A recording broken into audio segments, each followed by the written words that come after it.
Welcome to this journey through mindfulness, meditation, and the timeless wisdom of Buddhism.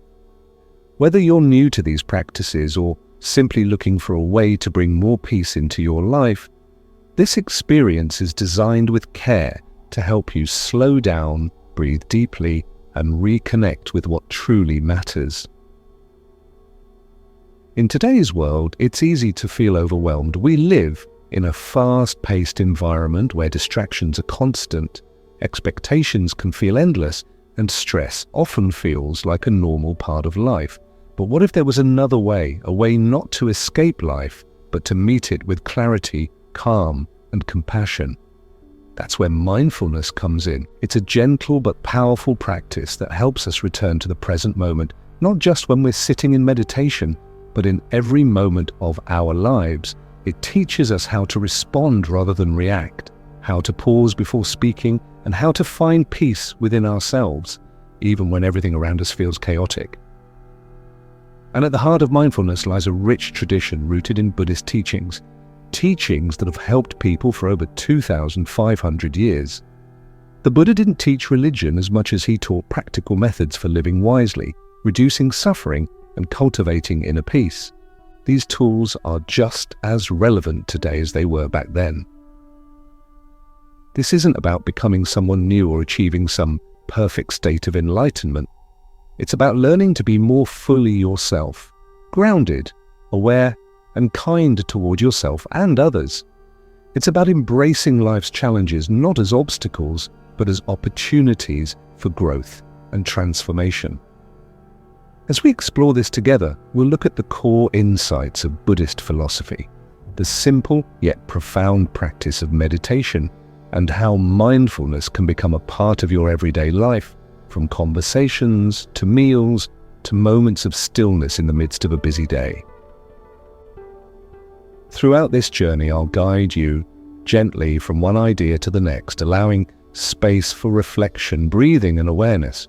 So wherever you are right now, whether you're lying down, sitting comfortably, or listening during a quiet walk, take a moment to settle in, let go of any tension you might be holding, soften your gaze or close your eyes, inhale deeply, and slowly exhale. This is a safe space. There's no rush, no pressure to do anything perfectly, just a gentle invitation to be here now, to listen, to feel, to be. So, let's begin. Chapter 1: The Nature of Suffering. Understanding life's struggles. Life unfolds in a rhythm that is both beautiful and challenging. We experience moments of joy, connection, success, and peace, but we also encounter pain, loss, frustration, confusion, and fear.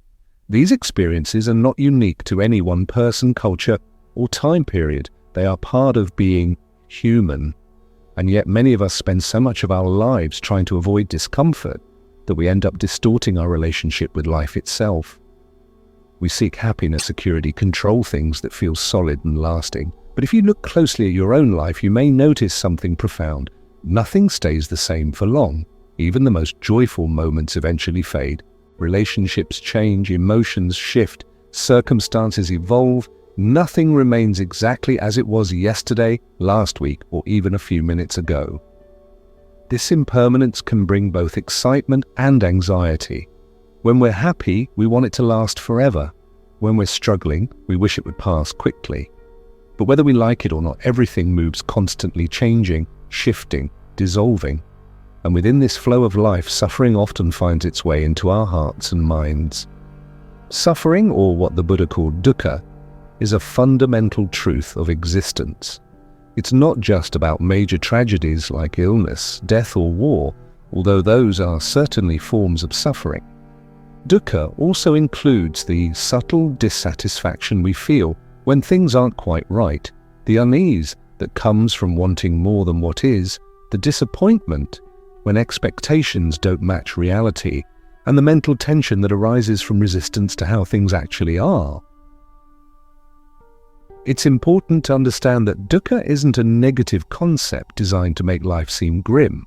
Rather, it's an honest acknowledgement of the human condition. It invites us to look clearly at our experiences, not through rose-colored glasses or harsh criticism, but with open eyes and compassionate awareness.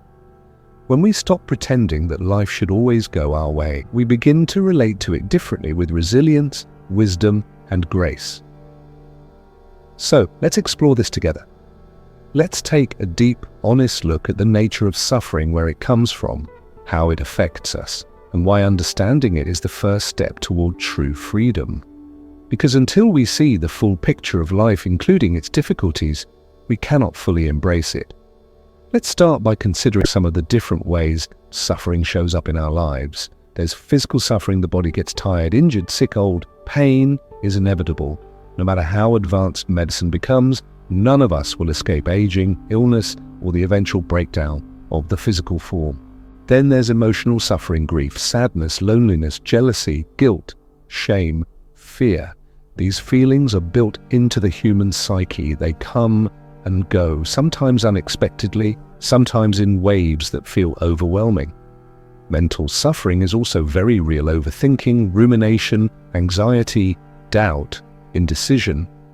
The mind has an incredible ability to imagine scenarios that haven't happened yet, replay past events endlessly, or create narratives that cause unnecessary distress.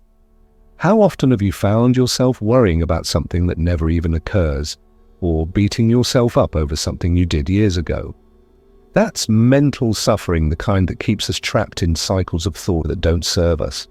And then there's existential suffering, the deeper questions that arise when we pause and reflect on our place in the universe. Why am I here? What is the meaning of my life? Will I ever truly belong? These questions might not have definitive answers, but they touch something deep within us.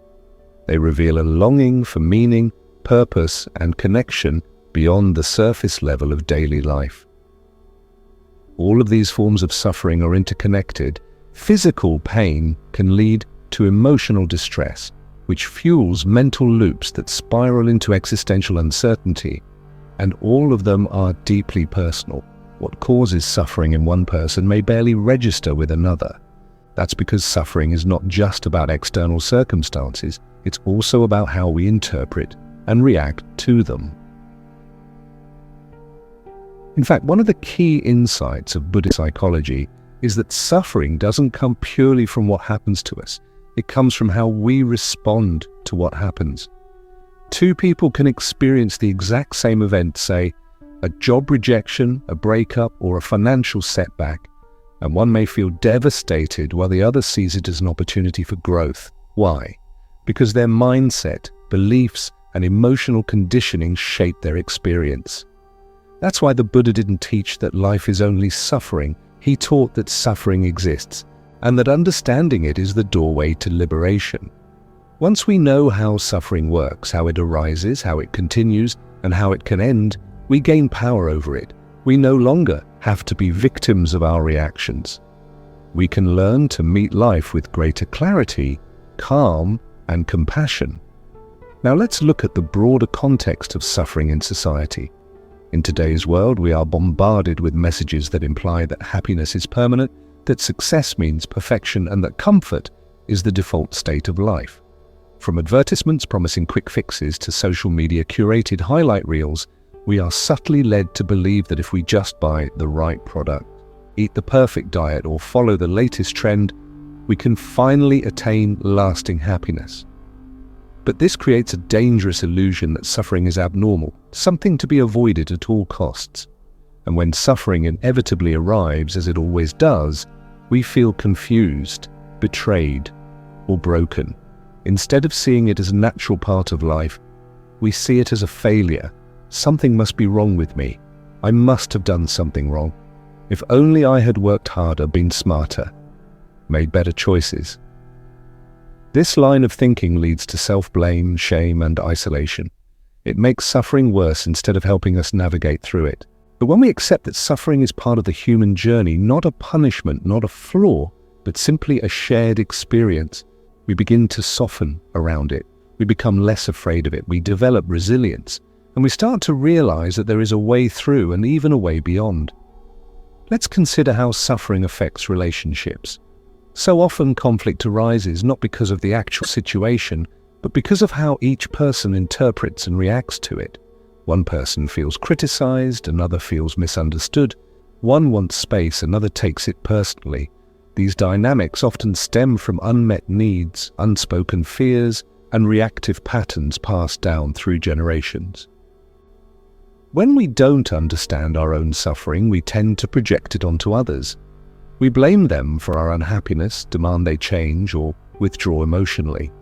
But when we begin to understand our inner struggles, when we develop self-awareness and self-compassion, something shifts. We stop seeing others as the cause of our pain and start seeing them as fellow beings who are also navigating their own challenges. This insight alone can transform relationships. It allows us to approach conflicts with curiosity rather than judgment, empathy rather than defensiveness, and openness rather than fear. We begin to recognize that everyone carries their own burdens, and that beneath all the noise of anger or resentment, there is often a simple plea for love, safety, and understanding. Let's also examine the role of identity in suffering. Many of us define ourselves by our achievements, roles, status, or appearance. We build layers of identity: the successful professional, the perfect parent, the spiritual seeker, and when those identities are threatened, we suffer. Losing a job, going through a divorce, getting older, facing failure, these experiences challenge the image we've created of ourselves. But what happens when we begin to question these identities? What happens when we stop clinging so tightly to the labels we've adopted? The Buddha taught that suffering arises from attachment, especially attachment to the idea of a fixed, permanent self. When we identify too strongly with any label, we set ourselves up for suffering, because all identities are ultimately impermanent. This doesn't mean we deny our roles or responsibilities, far from it. It simply means we hold them lightly. We engage in life fully, passionately, and authentically. We don't stake our entire sense of worth or happiness on them. We recognize that we are more than any one identity, more than any one moment, more than any one story we tell ourselves about who we are. Another powerful source of suffering is comparison. Social media has amplified this tendency to compare ourselves to others, their looks, their lifestyles, their achievements, their vacations. We measure our behind the scenes against their highlight reels, and we feel lacking. But comparing ourselves to others is a recipe for dissatisfaction. It keeps us out of alignment with our own path, our own values, our own pace of growth. The Buddha encouraged looking inward rather than outward for fulfillment. He taught that true contentment doesn't come from having more or being better than others. It comes from cultivating inner peace, regardless of conditions. This doesn't mean we stop working toward goals or striving for improvement. It means we do so from a place of wholeness rather than lack. Let's also consider how suffering relates to expectation. At the root of so much pain is the gap between what we expect and what actually is. We expect people to behave a certain way, situations to unfold according to plan, and life to be fair. When those expectations aren't met, we feel disappointed, frustrated, or even betrayed. But what if we could release expectations? Not in a passive, indifferent way, but in a wise, accepting way. What if we could engage fully in life while remaining open to whatever comes next? When we loosen our grip on how things should be, we free ourselves from a lot of unnecessary suffering. We stop resisting reality and start working with it. This brings us back to the core teaching of First Noble Truth. Life involves suffering. It doesn't mean life is only suffering. It means that suffering is present, and recognizing that helps us relate more skillfully to life. It helps us approach challenges with greater resilience, failures with more grace, and even small moments with deeper appreciation. By acknowledging dukkha, we don't dwell in negativity, we open ourselves to truth. And truth, once seen clearly, sets us free. Because when we understand the nature of suffering, we can begin to work with it, we can find ways to reduce it, heal from it, and even use it as a catalyst for transformation. So, as we close this chapter, I invite you to sit with this idea that suffering is a universal part of life, not something to be ashamed of, not something to run from, but something to understand. When we do that, we no longer have to fight against life. We can move through it with wisdom, courage, and compassion. In the next chapter, we'll dive deeper into the second noble truth, exploring the origin of suffering and discovering how much of our pain actually comes from within, not from the world itself, but from our own patterns of thought, desire, and resistance. Chapter 2, the roots of suffering, craving and clinging. If suffering is an undeniable part of life, then what causes it? Why do we feel so much pain, even when our basic needs are met? Why do we struggle with dissatisfaction, even when we have everything we thought we wanted? These are the questions that follow naturally from the first noble truth, the recognition that suffering exists, and they lead us directly to the second noble truth, which addresses the origin of suffering, what the Buddha called samudaya. At the heart of this truth lies one powerful insight. Suffering arises from craving. Not just strong desires or addictions, but any form of wanting, whether it's the longing for pleasure, the fear of pain, or the desperate need for things to stay exactly as they are. It is this movement toward or away from experience that keeps us trapped in cycles of suffering. In other words, it's not the circumstances themselves that cause us the most pain, it's our attachment to how we want them to be. Now, when the Buddha spoke of craving, he wasn't condemning desire altogether. He didn't suggest that we should live without goals, aspirations, or affection. That would be impossible. Human beings are wired to seek pleasure, avoid pain, and connect with others. What the Buddha pointed out was the habitual nature of our cravings, how often we chase after experiences, objects, people, and identities that we believe will finally bring lasting satisfaction, only to find ourselves dissatisfied again once the novelty wears off. Think about your own life for a moment. How many times have you achieved something you deeply wanted?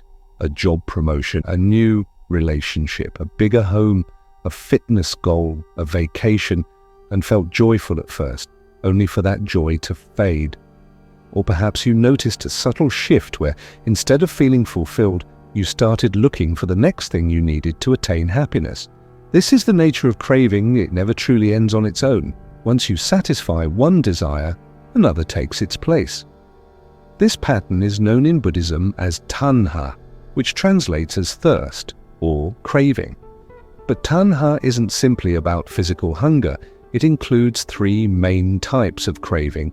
Craving for sense pleasures. Kamatanha, the desire for pleasurable sights, sounds, tastes, touches, and thoughts. Craving for existence.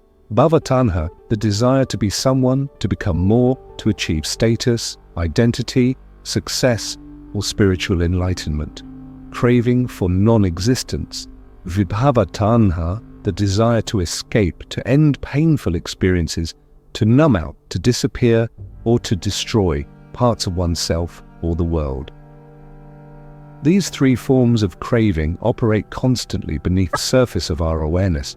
They shape our decisions, relationships, habits, and even our inner dialogue. They drive us to seek pleasure and avoid discomfort at all costs. And yet, despite our efforts, true and lasting satisfaction continues to elude us. Let's look more closely at each form of craving and how it manifests in daily life. First, there is craving for sensory pleasure, the kind that fuels consumer culture, social media addiction, food obsession, entertainment binging, and sexual compulsion. This type of craving thrives on stimulation. The more intense, the better. We're drawn to vivid colors, loud music, sweet flavors, luxurious textures, viral content, and attention-grabbing headlines because they offer a quick hit of dopamine, the brain's reward chemical. But like any addiction, the more we indulge in these pleasures, the more we need to keep getting the same high. What once brought excitement becomes routine. What once satisfied now demands escalation. And when we can't access those pleasures, when we're stuck in traffic, waiting in line, or facing a screen lock, frustration sets in. We feel restless, bored, impatient, or even anxious. This is the cycle of craving, wanting, getting boredom, wanting something new. Second, there is craving for becoming the endless pursuit of personal growth, achievement, identity, and self-improvement. This form of craving is often praised in modern society because it looks productive. People who chase success, mastery, influence, or spiritual awakening are seen as disciplined, ambitious, and driven. And while these pursuits can bring value, they also carry a hidden cost when they're rooted in the belief that changing yourself or achieving certain goals will finally make you worthy, secure, or happy. You might hear this voice in your own mind. Once I get this degree, I'll be stable. Once I lose 10 pounds, I'll love myself. Once I reach 10,000 followers, I'll prove my worth. Once I meditate every day for a year, I'll be enlightened. There's nothing inherently wrong with these goals, but when they become the foundation of your happiness or self-worth, they keep you chasing endlessly. Because no matter how much you achieve, there's always another level to reach, another problem to solve, another flaw to fix. Third, there is craving for non-existence, the darker side of clinging, where we try to escape pain by rejecting experience altogether.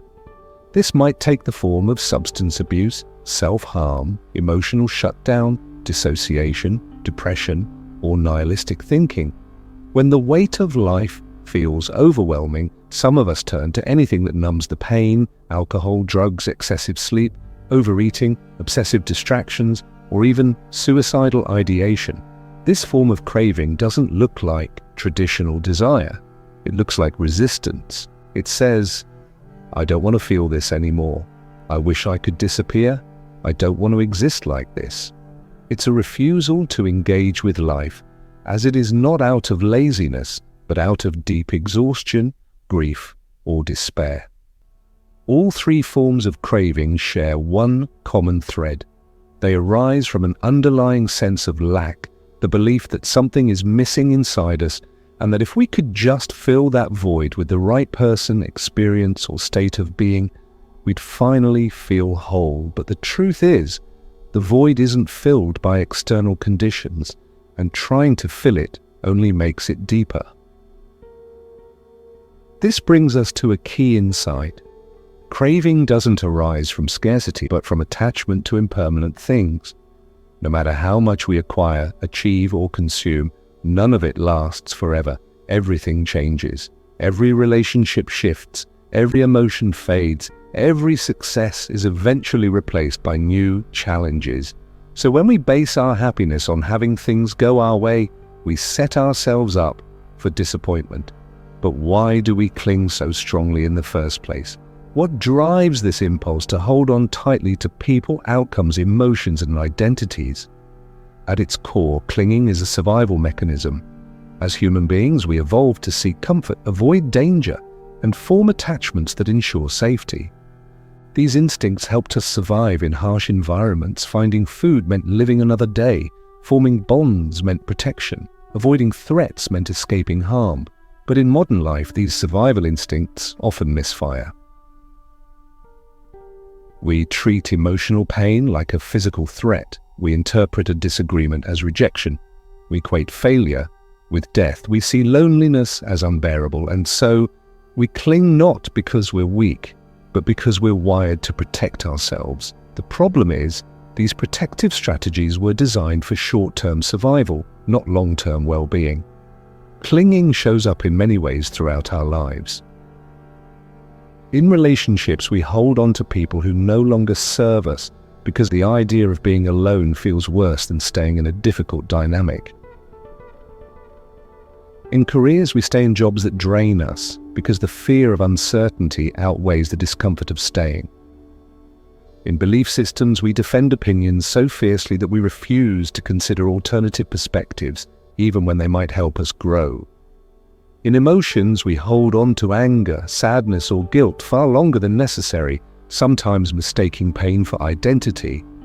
In identities, we define ourselves so rigidly by roles like parent, success, victim, or spiritual seeker that we resist change even when it's beneficial. All of these are forms of clinging, and all of them create suffering because they prevent us from embracing the present moment as it is. One of the most subtle and insidious forms of clinging is clinging to the idea of peace. Many people begin meditation or mindfulness practices in search of calm, stillness, or freedom from stress. And that's natural. We all want to feel good. But when we approach meditation with the hope of eliminating discomfort forever, we fall into the trap of using mindfulness as another strategy for avoidance. Have you ever sat down to meditate hoping to feel relaxed, only to end the session frustrated because your mind was too busy, or tried to be mindful during a stressful situation, only to feel more irritated because you couldn't stop judging your thoughts? That reaction is a sign of clinging to how you thought things should be. The Buddha never promised a life free from discomfort. What he offered was a way to relate to discomfort differently, not by escaping it, but by seeing it clearly, accepting it, and allowing it to pass without resistance. This distinction is crucial.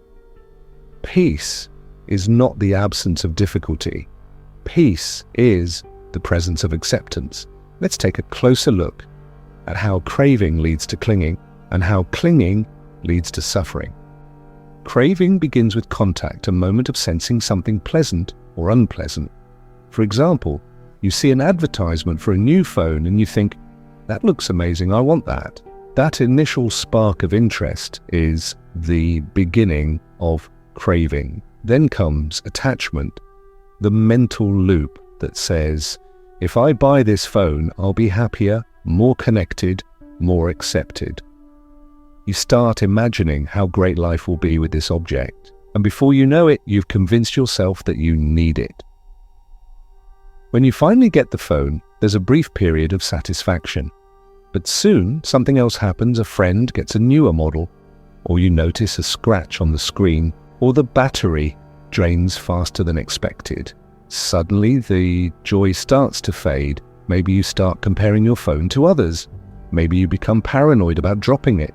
Maybe you start wondering what's coming next, and within weeks, months, or even days, the craving reactivates, this time for something different. This is the cycle of craving and clinging in action. It's not just about material possessions, it plays out in every area of life.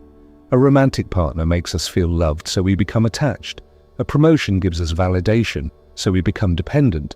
A meditation breakthrough gives us a sense of peace, so we try to recreate it over and over. And when the conditions inevitably change, we suffer. So what can we do about this? How can we break free from the chains of craving and clinging? The answer lies in awareness. Not control, not suppression, not judgment, just awareness. By watching the arising of craving, noticing how it hooks us, and recognizing how it operates in real time, we begin to loosen its grip. We start to see that we don't have to act on every urge, react to every emotion, or believe every thought. Meditation helps with this immensely, not by eliminating craving, but by giving us space to observe it without being carried away by it. Imagine sitting in meditation and suddenly realizing you want to check your phone. Instead of immediately reaching for it, you pause. You ask yourself, what is this urge? Is it really urgent? Am I uncomfortable right now? Just by asking these questions, you interrupt the automatic chain of craving, grasping, suffering. Over time, this practice rewires the brain. You become less reactive, more grounded, more free. You start to realize that you don't need to chase after happiness. You can simply be with what is. And in that space of presence, something beautiful emerges. Contentment. Contentment is not the same as pleasure. It's not the result of satisfying a craving. It's a quiet, steady sense of peace that comes from letting go, from releasing the story that says, I need this to be okay. Another helpful tool is impermanence meditation, reminding yourself that everything changes, including your cravings. The next time you feel an urge to eat that extra slice of cake, scroll endlessly online, or lash out in anger, pause. Recognize that this feeling will pass. It has before. It will again. You don't have to feed it, you don't have to believe it. You can simply watch it come and go like clouds in the sky. Through consistent practice, you develop a new kind of strength, not the kind that forces things to go your way, but the kind that allows you to remain centered regardless of what's happening around you. Let's also examine the relationship between craving and identity more deeply. Often we build our entire sense of self around what we want. I am a successful person. I am a spiritual seeker. I am a loving parent. I am a warrior against injustice. These identities give us structure, purpose, and belonging, but when we become overly identified with them, we set ourselves up for suffering. For instance, imagine someone who defines themselves entirely by their career. They work hard, climb the ladder, gain recognition, and then suddenly they're laid off. Without their job title to anchor them, they may feel lost, broken, or ashamed. Their identity was built on something impermanent, and when it changed, their sense of self crumbled. Similarly, someone who builds their identity around being a perfect parent might feel devastated when their child rebels or struggles emotionally. They may internalize the pain, believing that they've failed, rather than recognizing that parenting is a complex, evolving process. Even spiritual seekers can fall into this trap using their meditation practice, vegan diet, or minimalist lifestyle as a way to feel superior or separate from others. When we cling to being enlightened or mindful, we miss the point entirely. True freedom comes not from becoming something special, but from letting go of the need to be anything at all. So, how do we begin to unravel this web of craving and clinging? Start small. Notice where you grasp in your daily life. What do you depend on for happiness? What would devastate you if it were taken away? Where do you feel the most fear of loss? Begin to explore these questions with curiosity, not judgment. See if you can catch yourself in the act of clinging mid-sentence, mid-thought, mid-action, and when you do, gently remind yourself, this too shall pass. Remember, the path to freedom isn't about eliminating desire altogether. It's about learning to respond instead of react, to choose instead of being pulled by habit, and to live fully without needing life to be anything other than what it is.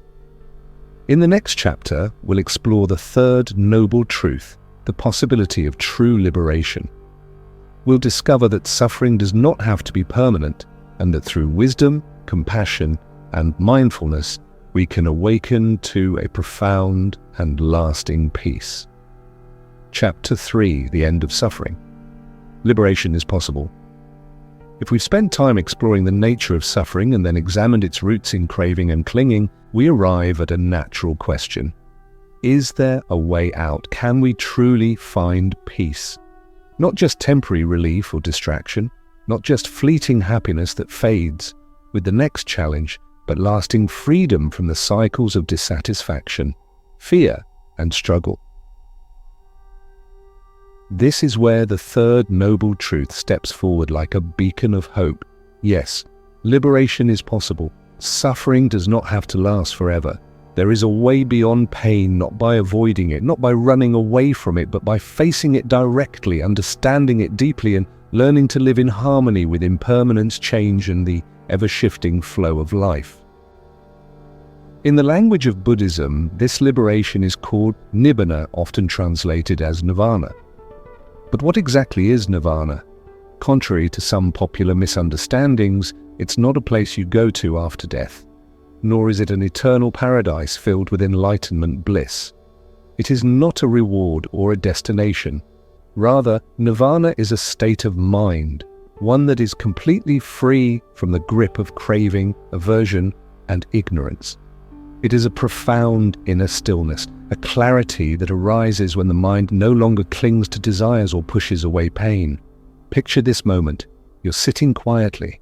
The world around you hums with soundbirds chirping, wind rustling leaves, distant footsteps. You take a breath, and without chasing anything or resisting anything, your mind settles. Thoughts come and go like clouds in the sky. Emotions rise and fall like waves in the ocean. You don't try to control them, you simply watch. And in that watching, something shifts. You feel spacious, open, at peace. That, in essence, is nirvana, not some grand mystical experience, but a quiet, radiant presence that is available to us in every moment when we stop grasping and begin seeing clearly. Now, before we dive deeper, let's clarify something important. You don't need to become a monk, renounce all worldly pleasures, or live in a cave to experience this kind of peace. In fact, many people who are deeply engaged in everyday life, parents, artists, teachers, entrepreneurs, doctors, and even busy urban dwellers, have moments of profound clarity and freedom.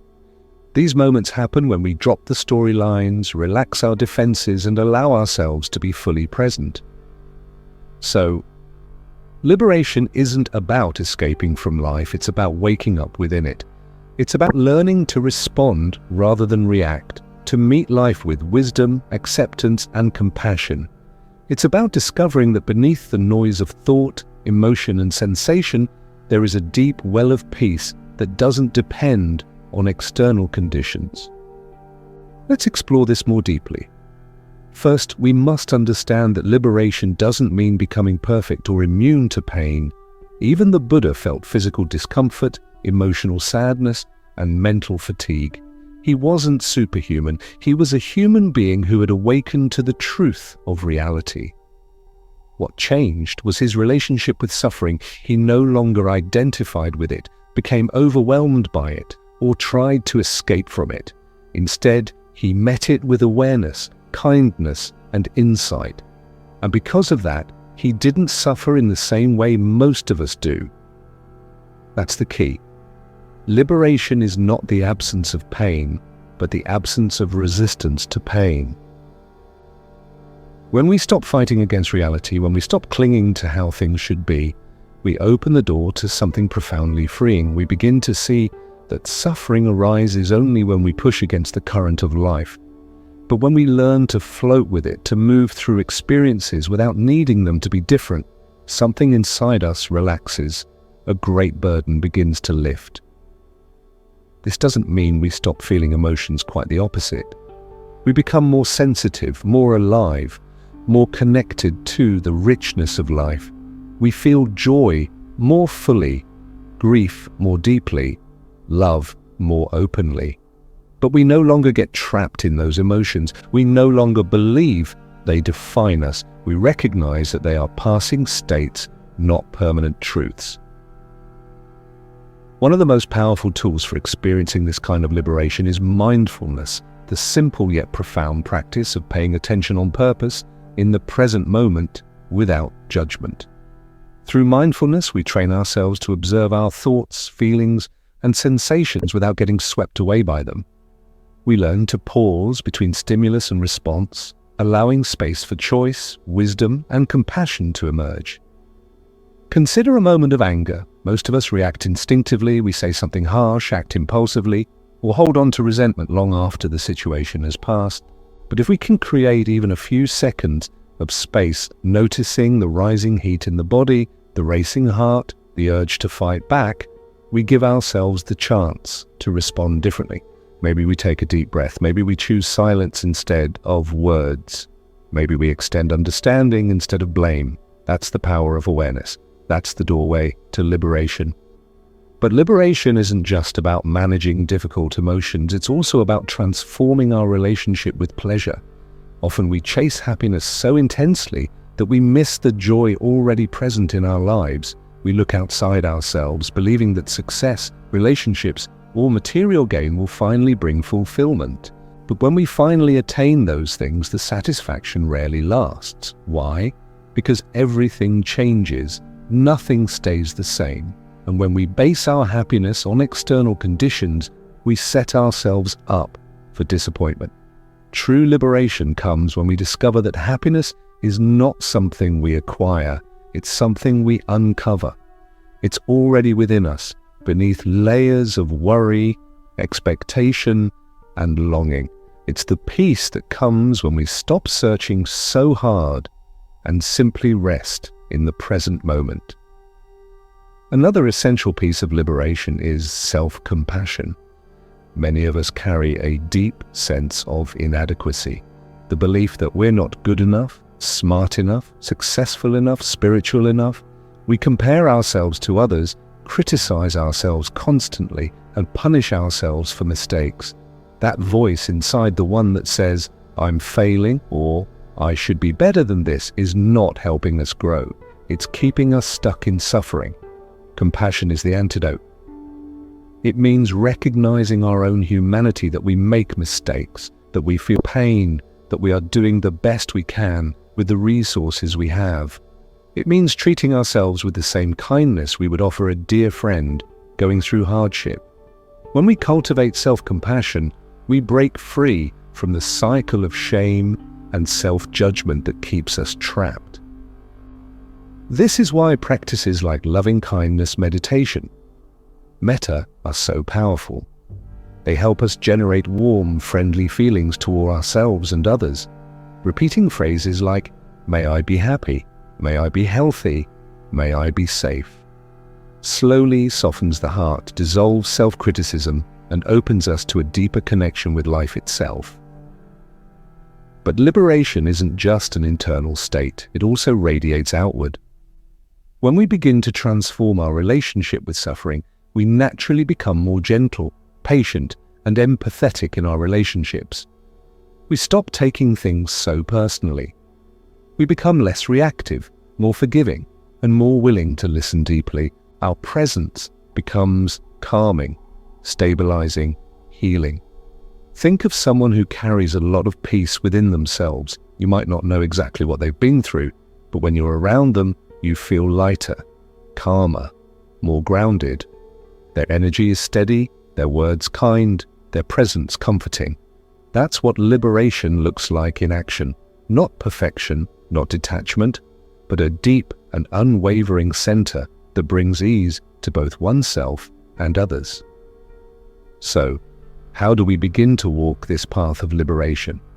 How do we start moving toward a life where suffering still occurs, but no longer controls us?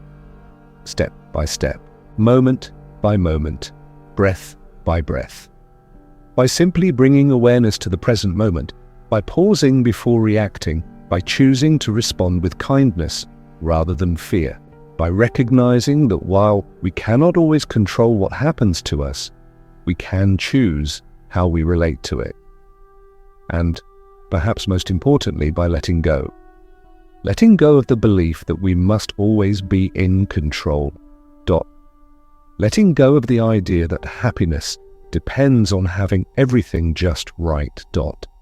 Letting go of the need to be someone special or to reach some far-off goal before we allow ourselves to rest and be content.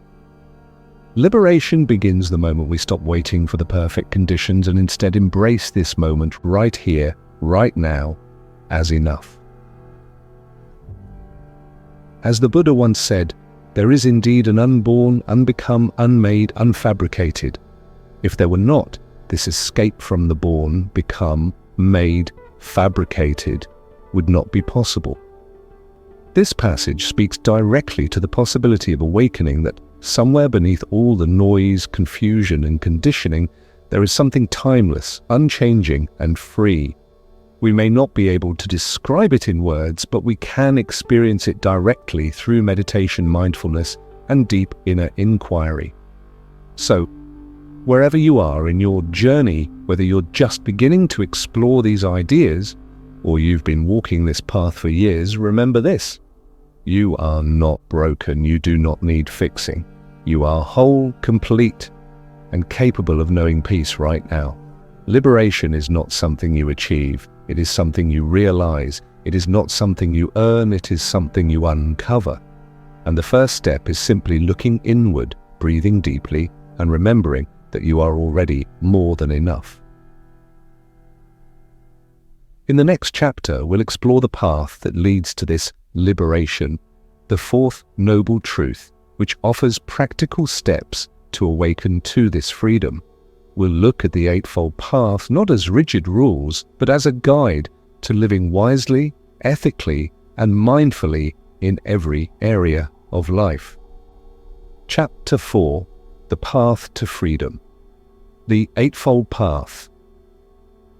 If suffering is an inevitable part of life, if craving and clinging are its roots, and if liberation is truly possible, then what do we do about it? How do we move from understanding to action? From insight to transformation? This is where the fourth noble truth steps in, not as a theory or distant ideal, but as a practical roadmap for living wisely, compassionately, and consciously. It is known as the Noble Eightfold Path, a set of 8 interconnected principles that guide us toward freedom from suffering. These aren't rigid rules or religious doctrines. They're skills to be cultivated, attitudes to be adopted, and habits to be transformed over time. Think of the Eightfold Path like a compass. Just as a compass doesn't tell you exactly where to go, but helps you stay aligned with your direction, the path doesn't dictate every decision in life. Instead, it offers guidance on how to live skillfully, moment by moment. It's not about perfection, it's about progress. Not about reaching some final destination, but about walking with awareness, integrity, and care.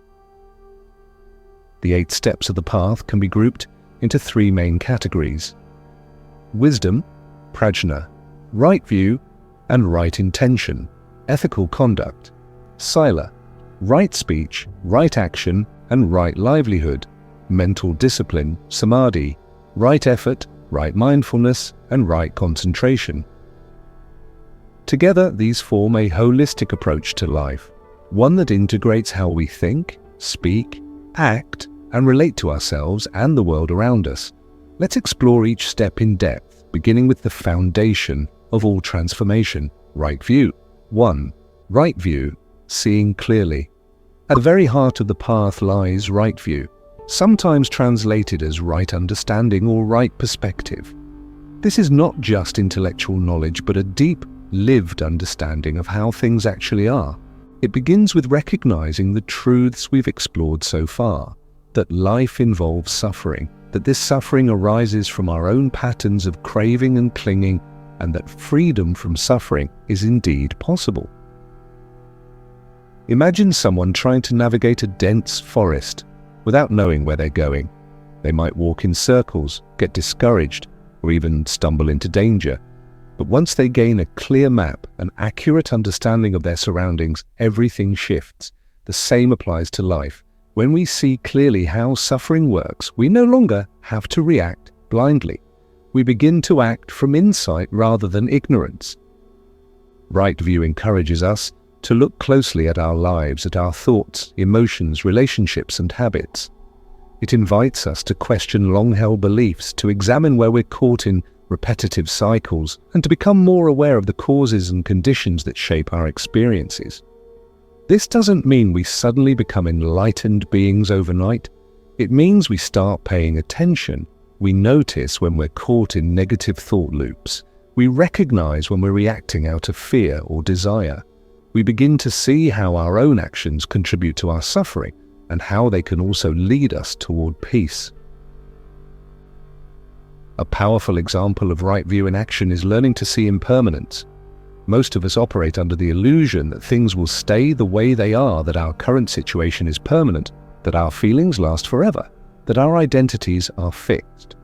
But when we truly understand that all conditions change, that nothing lasts, we start to let go of attachment. Another essential aspect of right view is recognizing the law of karma or karma, not as cosmic punishment or reward, but as the simple truth that our actions have consequences. Every choice we make, whether kind or harmful, sets something into motion. Knowing this, we begin to act with greater care and intention. In short, right view is the light that illuminates the entire path. Without it, the other steps may still be practiced, but they lack clarity and direction.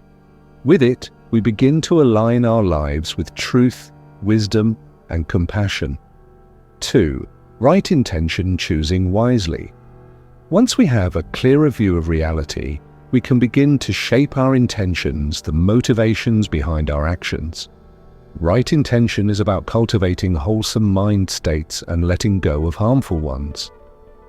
The Buddha identified 3 primary forms of right intention: intention of renunciation, letting go of desire for pleasure and possession; intention of goodwill, replacing ill will with kindness and compassion; intention of harmlessness, reducing cruelty and developing care for others. These intentions are not about forcing ourselves to feel a certain way, they're about gently training the mind to incline toward peace. For instance, when we notice ourselves wanting to grasp after something pleasurable, we can pause and ask, will this bring lasting happiness, or am I simply chasing a temporary high? Similarly, when we feel anger or resentment rising towards someone, we can remind ourselves of their humanity, that they too suffer, struggle, and seek happiness. This doesn't mean we ignore injustice or condone harm. It means we respond from a place of wisdom rather than reactivity.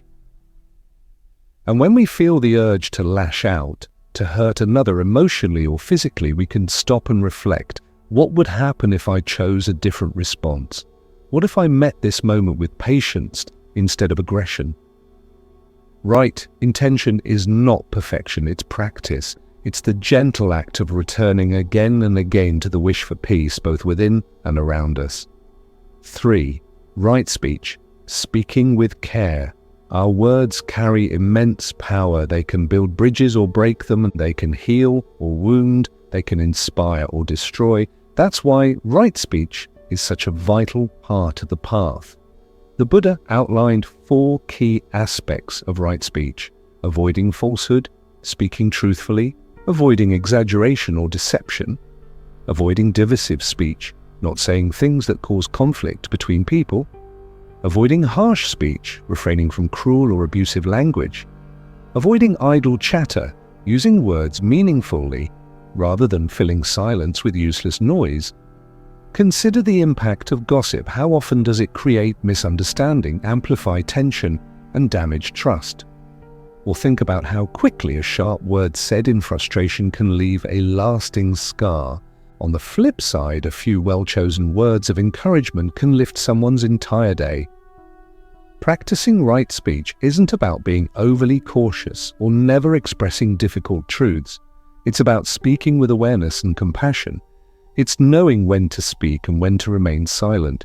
It's choosing honesty without cruelty, clarity without coldness, openness without recklessness. One helpful tool is the 3 gates test before speaking. Is it true? Is it beneficial? Is it timely? If the answer is yes to all 3, then speak. If not, wait.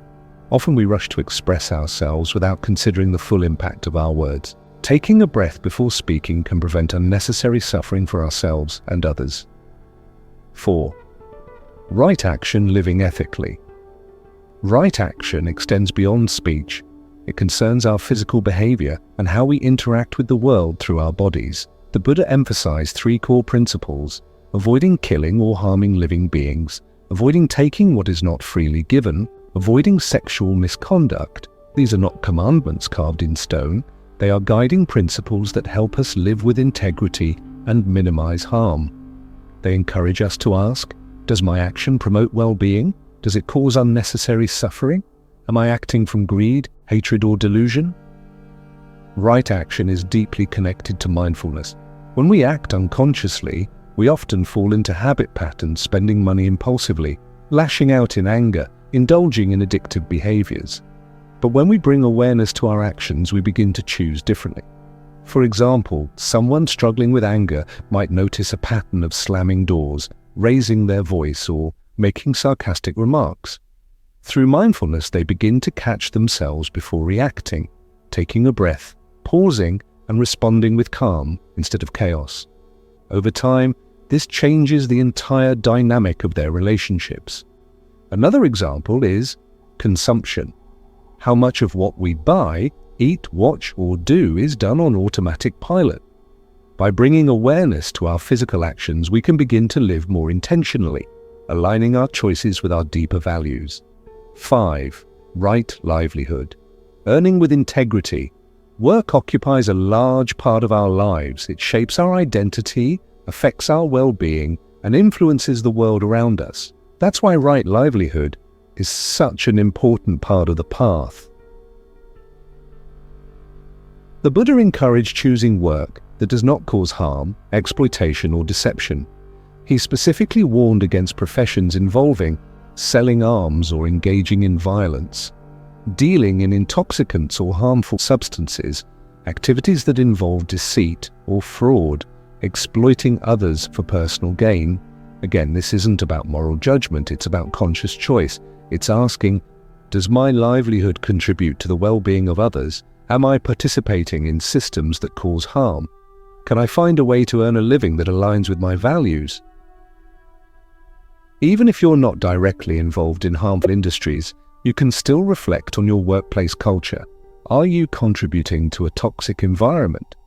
Are you supporting unethical practices? Do you treat others with respect? You don't have to quit your job overnight to practice right livelihood. It starts with awareness, noticing how your work affects yourself and others, and gradually moving toward choices that create less harm and more benefit. Many people find fulfillment in careers that serve others, teaching, healing, counseling, environmental work, social justice. Others integrate mindfulness and ethics into whatever field they're in, whether business, tech, healthcare, or the arts. The point is not to escape from the world, but to engage with it consciously, bringing clarity, care, and compassion into your daily work. 6. Right effort. Cultivating wholesome habits. No matter how wise our intentions or ethical our behavior, change requires effort. That's where right effort comes in, the disciplined yet compassionate act of shaping the mind and heart toward peace. The Buddha described 4 types of right effort, or preventing unwholesome states from arising, letting go of unwholesome states that have already arisen, cultivating wholesome states that haven't yet arisen, maintaining and strengthening wholesome states that have arisen. This sounds simple, but it's incredibly profound. It means actively working to reduce negativity like laziness, doubt, anger, or greed, while nurturing positive qualities like joy, kindness, patience, and resilience. Right effort is not self-punishment. It's intelligent, compassionate discipline. It's waking up early to meditate, not because you hate your sleepiness, but because you love your peace. It's choosing to eat nourishing food, not out of guilt, but out of respect for your body. It's practicing patience in traffic, not because you're suppressing anger, but because you know it leads to greater ease. One of the most powerful tools for right effort is mindful reflection each evening. Take a few moments to review your day, not to criticize yourself, but to notice what helped you grow and what pulled you back. Ask yourself, what challenged me today?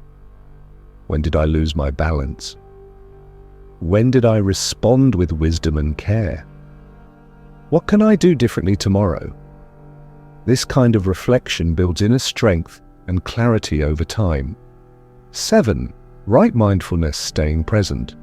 So far we've focused on how we think, speak, act, and earn a living, but none of these can be fully realized without right mindfulness. This is the heart of the path, the practice of being fully present with each moment, moment by moment.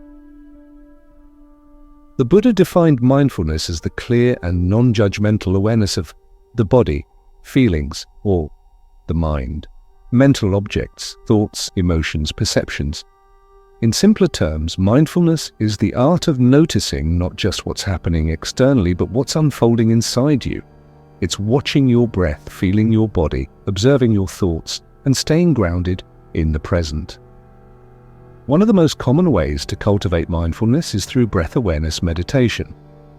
Simply sit quietly, close your eyes and bring your attention to the natural rhythm of your breathing. When your mind wanders, and it will gently return your focus without judgment. Over time, this practice trains the mind to settle, relax, and become more resilient to stress. Mindfulness isn't confined to meditation cushions, it's meant to spill into everyday life. Try brushing your teeth with full attention to the sensations. Take a mindful walk, noticing the ground beneath your feet. Eat slowly, savoring the taste and texture of your food. Listen deeply in conversations without planning what you'll say next. As you practice mindfulness regularly, you'll begin to notice subtle changes. You're quicker to catch yourself before reacting. You're slower to judge. You're more attuned to your needs and boundaries. You're more present, not just for others, but for yourself. 8. Right concentration deepening awareness. The final step of the path is right concentration, the ability to focus the mind with stability and clarity. While mindfulness keeps us present, concentration allows us to dive deeper to experience stillness, insight, and inner peace. Concentration meditation, also known as samatha, involves focusing the mind on a single object, such as the breath, a mantra, or a visual image. As the mind becomes absorbed in the chosen object, distractions fade away and a sense of calm and unity emerges. The goal isn't to suppress thoughts, it's to train the mind to rest in stillness. Over time, this develops a deep inner reservoir of peace, and it remains steady even during external turbulence. There are different levels of concentration, known as jhanas in Buddhist tradition, progressively deeper states of absorption marked by increasing joy, tranquility, and equanimity. These aren't required for liberation, but they provide powerful support for insight and emotional balance. Combining concentration with insight meditation, vipassana, which looks directly at the nature of experience, leads to a profound realization of impermanence, dissatisfaction, and non-self. This insight is what ultimately loosens the grip of suffering. Right concentration teaches us that peace is not something we chase, it's something we uncover by quieting the mind and seeing things as they truly are. Bringing it all together. Taken together, the Eightfold Path is not 8 separate steps, it's a unified journey. Each element supports the others. Right view gives clarity. Right intention gives motivation. Right speech, action, and livelihood guide ethical living. Right effort strengthens discipline. Right mindfulness keeps us grounded. Right concentration deepens awareness. Progress along the path is not linear. Some days you may feel deeply connected to wisdom. Other days you may fall into old habits. That's okay. Growth happens in waves. The important thing is to keep coming back, to keep listening, learning, and practicing with kindness toward yourself. The Eightfold Path is not about becoming someone new. It's about awakening to who you already are, a being capable of great wisdom, compassion, and peace. As you continue this journey, remember, you don't need to be perfect to walk this path, you only need to begin. In the next chapter, we'll explore a foundational practice that supports every step of the path. Meditation, what it is, how it works, and how it can transform your life. Chapter 5. What is meditation? When people hear the word meditation, they often imagine someone sitting cross-legged on a mountaintop, eyes closed, completely still, perhaps surrounded by incense and chanting monks. While that image may reflect one form of meditation practiced in certain traditions, it doesn't capture the full essence or accessibility of what meditation really is. Meditation is not reserved for monks, gurus, or spiritual seekers who have dedicated their lives to enlightenment. It's not about achieving some mystical state or escaping reality. It's not something that only happens when you're wearing special clothes, sitting in a particular posture, or using specific mantras. In fact, meditation is much simpler and much more powerful than many people realize. At its heart, meditation is the practice of returning home to yourself. It is the art of being present, of paying attention, of learning to observe the mind without getting swept away by it. It's a process of cultivating awareness moment by moment so that we can see our thoughts, emotions, sensations, and reactions with clarity rather than confusion. Unlike thinking, which is often automatic, repetitive, and driven by past conditioning, meditation invites us into a space of conscious awareness. It allows us to step back from the constant stream of mental activity and simply watch it unfold like clouds passing through an open sky. That's why meditation has been described as the mind training school. Just like going to the gym strengthens your body, meditation strengthens your mind, increasing focus, reducing stress, improving emotional regulation, and deepening self-awareness. But unlike physical exercise, where results are often visible in muscle tone or endurance, the benefits of meditation are more subtle, at least at first. You won't necessarily feel a rush of adrenaline or a sudden transformation after your first session. Instead, changes tend to happen gradually over time as you become more familiar with your own inner landscape.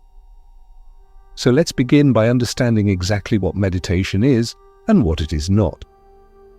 Meditation is not about stopping thoughts. One of the most common misconceptions about meditation is that the goal is to stop thinking altogether. Many people try meditation once or twice, then give up because their mind wouldn't shut up. They think, if I can't stop my thoughts, then I must be doing this wrong. But here's the truth. Thoughts are natural. They are part of being human. Even the most advanced meditators still have thoughts during meditation. The difference is that they no longer identify with every thought that arises. They don't get pulled into every story the mind tells them. Think of your mind like a radio playing in the background.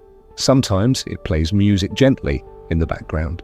Other times it blares loud, static noise. Meditation isn't about turning off the radio. It's about recognizing that you are not the radio. You are the listener. When you sit down to meditate, you might notice a flood of thoughts, plans, worries, memories, judgments, desires, fears. That's normal. The key is not to suppress them, but to gently return your attention to present moment, your breath, your body, the sensation of sitting, the sound of traffic outside, whatever anchor you choose. Over time, this simple act of returning again and again builds a kind of mental muscle, the ability to pause between stimulus and response, to create space between your experience and your reaction. And that space, however small, at first becomes the doorway to greater freedom. Meditation is the art of awareness. If stopping thoughts isn't the goal, then what is the goal of meditation? Simply put, awareness. Meditation trains us to be more aware not just of our thoughts, but of our emotions, our bodily sensations, our surroundings, and the way we move through life. It helps us break free from unconscious habits and automatic reactions. For example, imagine you receive a message from a coworker that seems slightly critical. Your immediate reaction might be defensive anger. You feel heat rising in your chest, your jaw tightens, and you want to respond sharply. But if you've been practicing meditation regularly, you might catch yourself before replying. You take a breath, you notice the emotion. You recognize that it's arising from fear or insecurity, not from objective facts. And instead of reacting impulsively, you choose to respond thoughtfully. This kind of shift is possible because meditation cultivates interoception, the ability to sense what's happening inside your body and mind. It teaches you to notice the early signs of stress, anxiety, or agitation before they spiral out of control. In this way, meditation is not just a tool for relaxation, though it certainly brings that too. It's a tool for emotional intelligence, for self-regulation, and for wisdom. Meditation helps us see reality more clearly. Another profound benefit of meditation is that it helps us see things as they are, not as we wish them to be or as we fear they might be, but as they actually are. So often we live inside our interpretations of reality. We see the world through filters shaped by our past experiences, cultural conditioning, and personal biases. These filters color everything we perceive, leading us to misunderstand others, misinterpret situations, and make decisions based on distorted views. Meditation helps us peel back these layers. By observing the mind without judgment, we start to see the patterns, how we react to praise and criticism, how we cling to pleasure and avoid pain, how we define ourselves through stories about who we are and what we deserve. As we develop this insight, we begin to loosen our grip on those stories. We start to see that identity is fluid, that emotions are impermanent, that even suffering has a beginning, middle, and end. This clarity doesn't mean we suddenly become enlightened beings free from all distress. But it does mean we no longer suffer unnecessarily. We learn to meet life with acceptance, compassion, and resilience. Meditation is a path to inner freedom. At its deepest level, meditation is not just about calm or clarity, it's about freedom. Freedom from reactive habits, freedom from compulsive thinking, freedom from identifying too strongly with any one emotion or belief, freedom from the illusion that happiness depends entirely on external conditions. This kind of freedom doesn't come overnight. It takes consistent practice, sometimes years, sometimes decades, but the journey itself is transformative. Imagine two people watching the same sunset. One person is lost in thought, worrying about work, regretting yesterday's argument, planning tomorrow's schedule. The other person is fully present, feeling the breeze, hearing birds call, seeing colors dance across the sky. Both are experiencing the exact same moment, yet their internal experiences couldn't be more different. Meditation helps us become more like the second person, able to find peace, even in ordinary moments. Different types of meditation. There are many styles and techniques of meditation, and while they differ in method, they all share the same core intention: to cultivate awareness, wisdom, and compassion. Let's explore a few of the most widely practiced forms. Mindfulness meditation, Vipassana, also known as insight meditation. This is one of the most well-known forms of meditation today. Rooted in the Buddhist teachings, it involves observing the breath, body sensations, thoughts, and emotions without trying to change them. The goal is to develop clear seeing, to understand the nature of impermanence, dissatisfaction, and non-self. A typical mindfulness meditation involves sitting quietly, closing your eyes, and bringing full attention to the natural rhythm of your breathing. When the mind wanders, and it will, you gently bring it back. Over time, this practice builds concentration, self-awareness, and emotional resilience. Concentration meditation, Samatha. Unlike insight meditation, which emphasizes open awareness, concentration meditation focuses on developing deep mental stability by focusing on a single object, such as the breath, a candle flame, a mantra, or a visualization. This type of meditation leads to states of deep calm and absorption. It's especially helpful for people struggling with restlessness or mental chatter. With regular practice, it provides a strong foundation for insight meditation, loving kindness meditation, or metta. Metta meditation is the cultivation of unconditional love and goodwill toward oneself and others. It involves repeating phrases such as, "May I be happy, may I be healthy, may I be safe, may you be happy, may you be healthy, may you be safe." Starting with yourself, then extending outward to loved ones, neutral people, difficult people, and eventually all beings, metta meditation softens the heart, reduces resentment, and increases empathy. Body scan meditation. This is a deeply grounding practice that involves mentally scanning each part of the body from head to toe, noticing sensations without judgment. It promotes relaxation, releases tension, and brings attention to the present moment. It's particularly helpful for people dealing with insomnia, chronic pain, or anxiety. It also enhances the connection between body and mind, helping us become more attuned to our physical needs. Walking meditation. Meditation doesn't always require sitting. Walking meditation is a mindful way to engage with movement, making every step a moment of presence. You walk slowly, deliberately, feeling the contact of your feet with the ground, the movement of your arms, the rhythm of your breath. This practice is especially valuable for people who find sitting meditation uncomfortable or distracting. It integrates mindfulness into daily life and offers a gentle way to stay grounded throughout the day. Chanting and mantra meditation. Some traditions use sound as a focal point, whether through repeating sacred syllables like Om, reciting prayers, or chanting verses. Sound vibrations can have a calming effect on the nervous system and serve as a powerful anchor for the wandering mind. Mantra. Meditation is effective for people who find verbal repetition soothing or inspiring.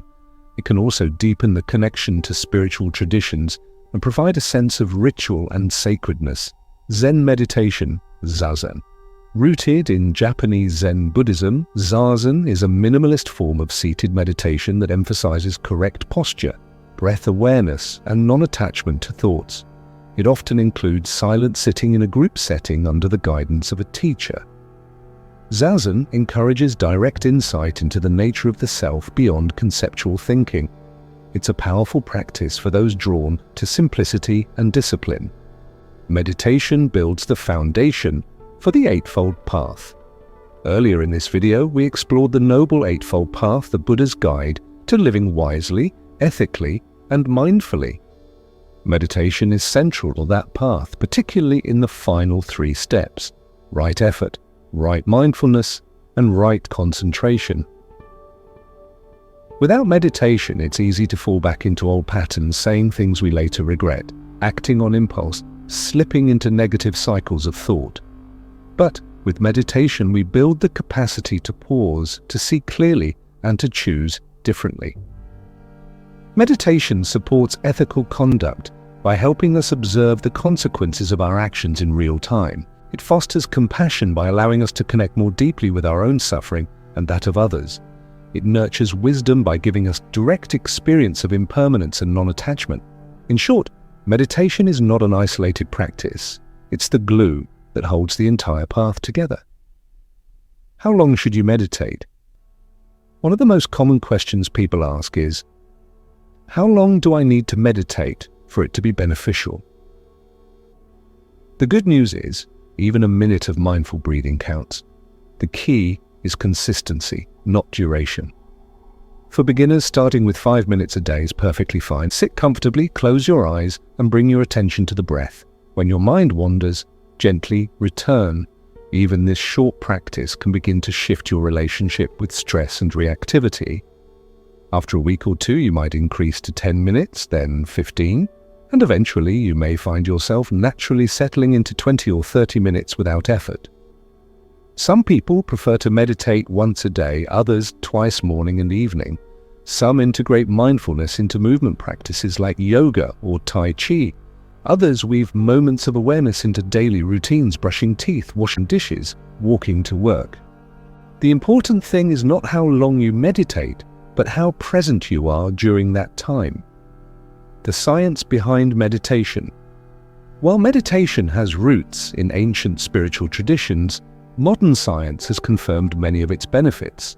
Decades of research have shown that regular meditation can reduce symptoms of anxiety and depression, improve sleep quality, lower blood pressure and cortisol levels, enhance emotional regulation, increase gray matter in brain regions associated with memory, empathy, and self-awareness, strengthen the immune system, slow age-related cognitive decline. Studies using MRI scans have shown that meditation literally changes the structure of the brain, thickening areas related to attention, compassion, and emotional resilience, while shrinking the amygdala, the brain's fear center. All of this reinforces the idea that meditation is not just a spiritual or philosophical practice. It's a tool for health, well-being, and human development, meditation, and daily life. One of the most powerful aspects of meditation is that it doesn't stay confined to the cushion. Its effects ripple out into every area of life. When you meditate regularly, you start to notice subtle changes. You're less reactive in conversations. You handle stress more calmly. You listen more deeply.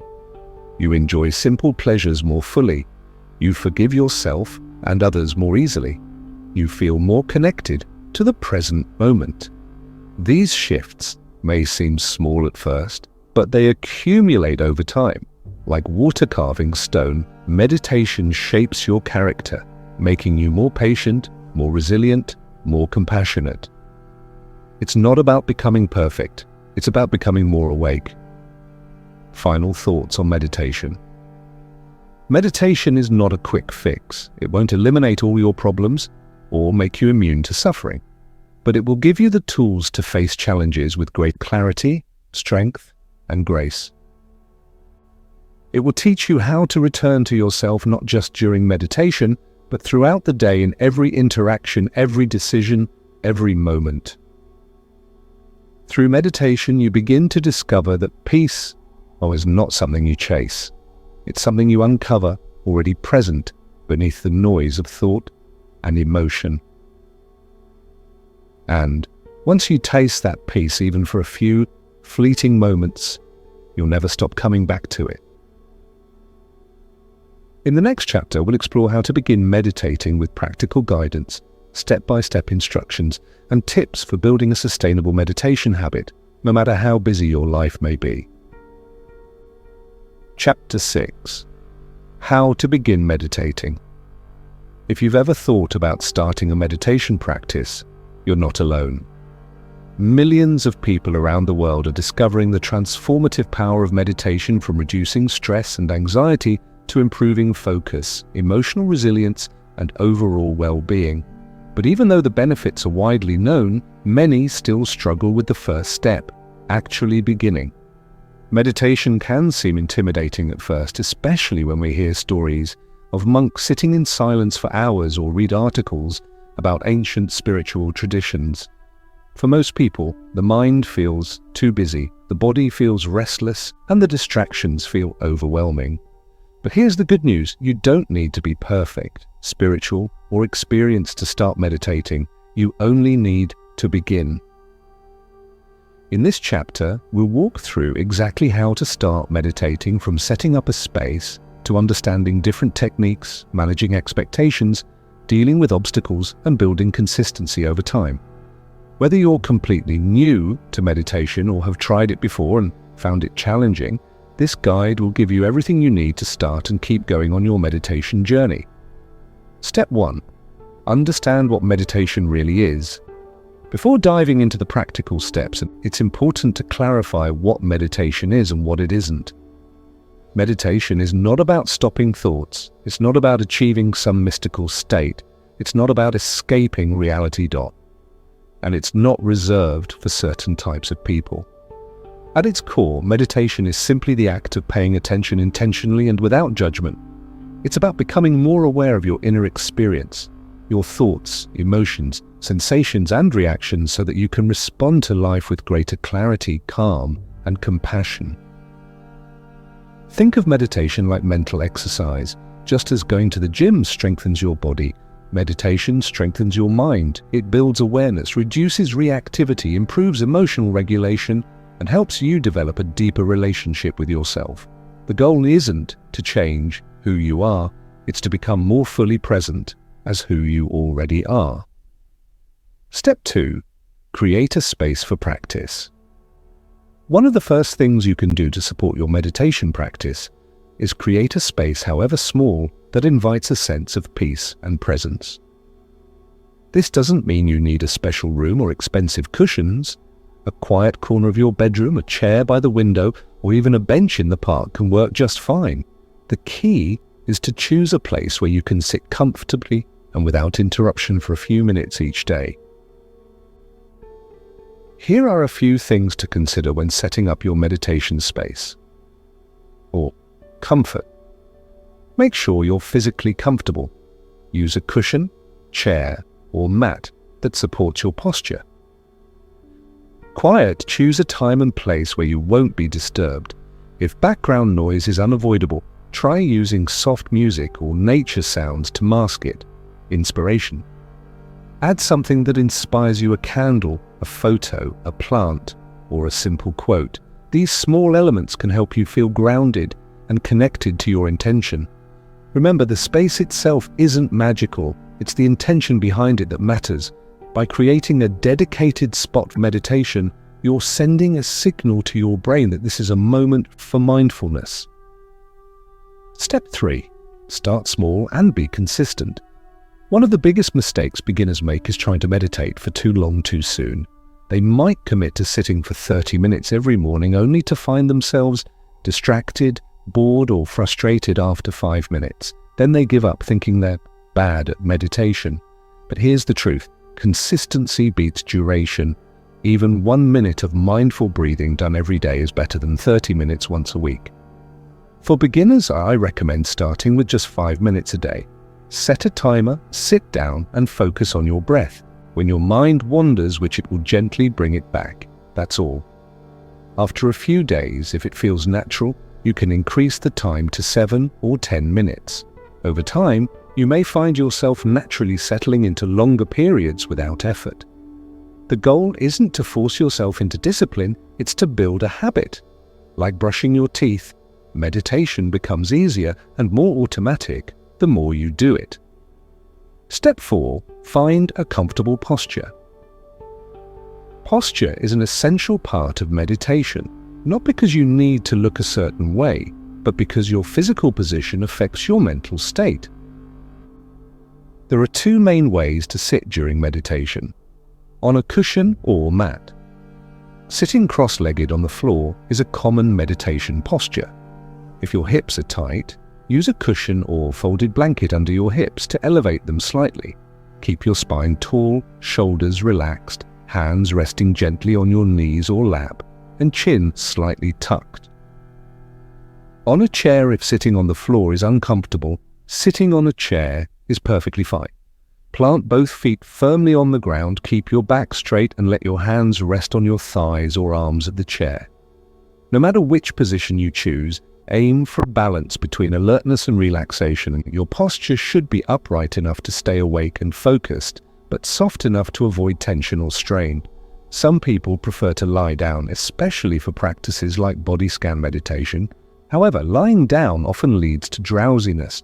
So unless you're doing a specific guided session designed for relaxation, it's best to sit upright. Step 5. Focus on the breath. One of the simplest and most effective ways to begin meditating is to focus your attention on the breath. The breath serves as an anchor, a point of reference that keeps you grounded in the present moment. Here's how to do it. Sit comfortably. Close your eyes or soften your gaze. Bring your attention to the sensation of your breath. Feel the air entering and leaving your nostrils. Notice the rise and fall of your chest or belly. Pay attention to the subtle pauses between inhalation and exhalation. As you continue, you'll notice that your mind starts to wander, planning, remembering, judging, reacting. That's completely normal. The magic of meditation happens in the returning, gently bringing your attention back to the breath whenever you realize your mind has drifted.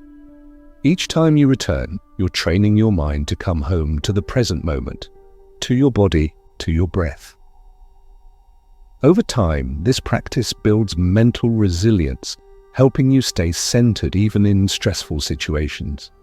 Step 6. Observe without judgment. As you begin to observe your thoughts, you may notice that some of them carry strong emotions: worry, anger, sadness, frustration. That's okay. In fact, it's expected. The key to meditation is non-judgmental awareness.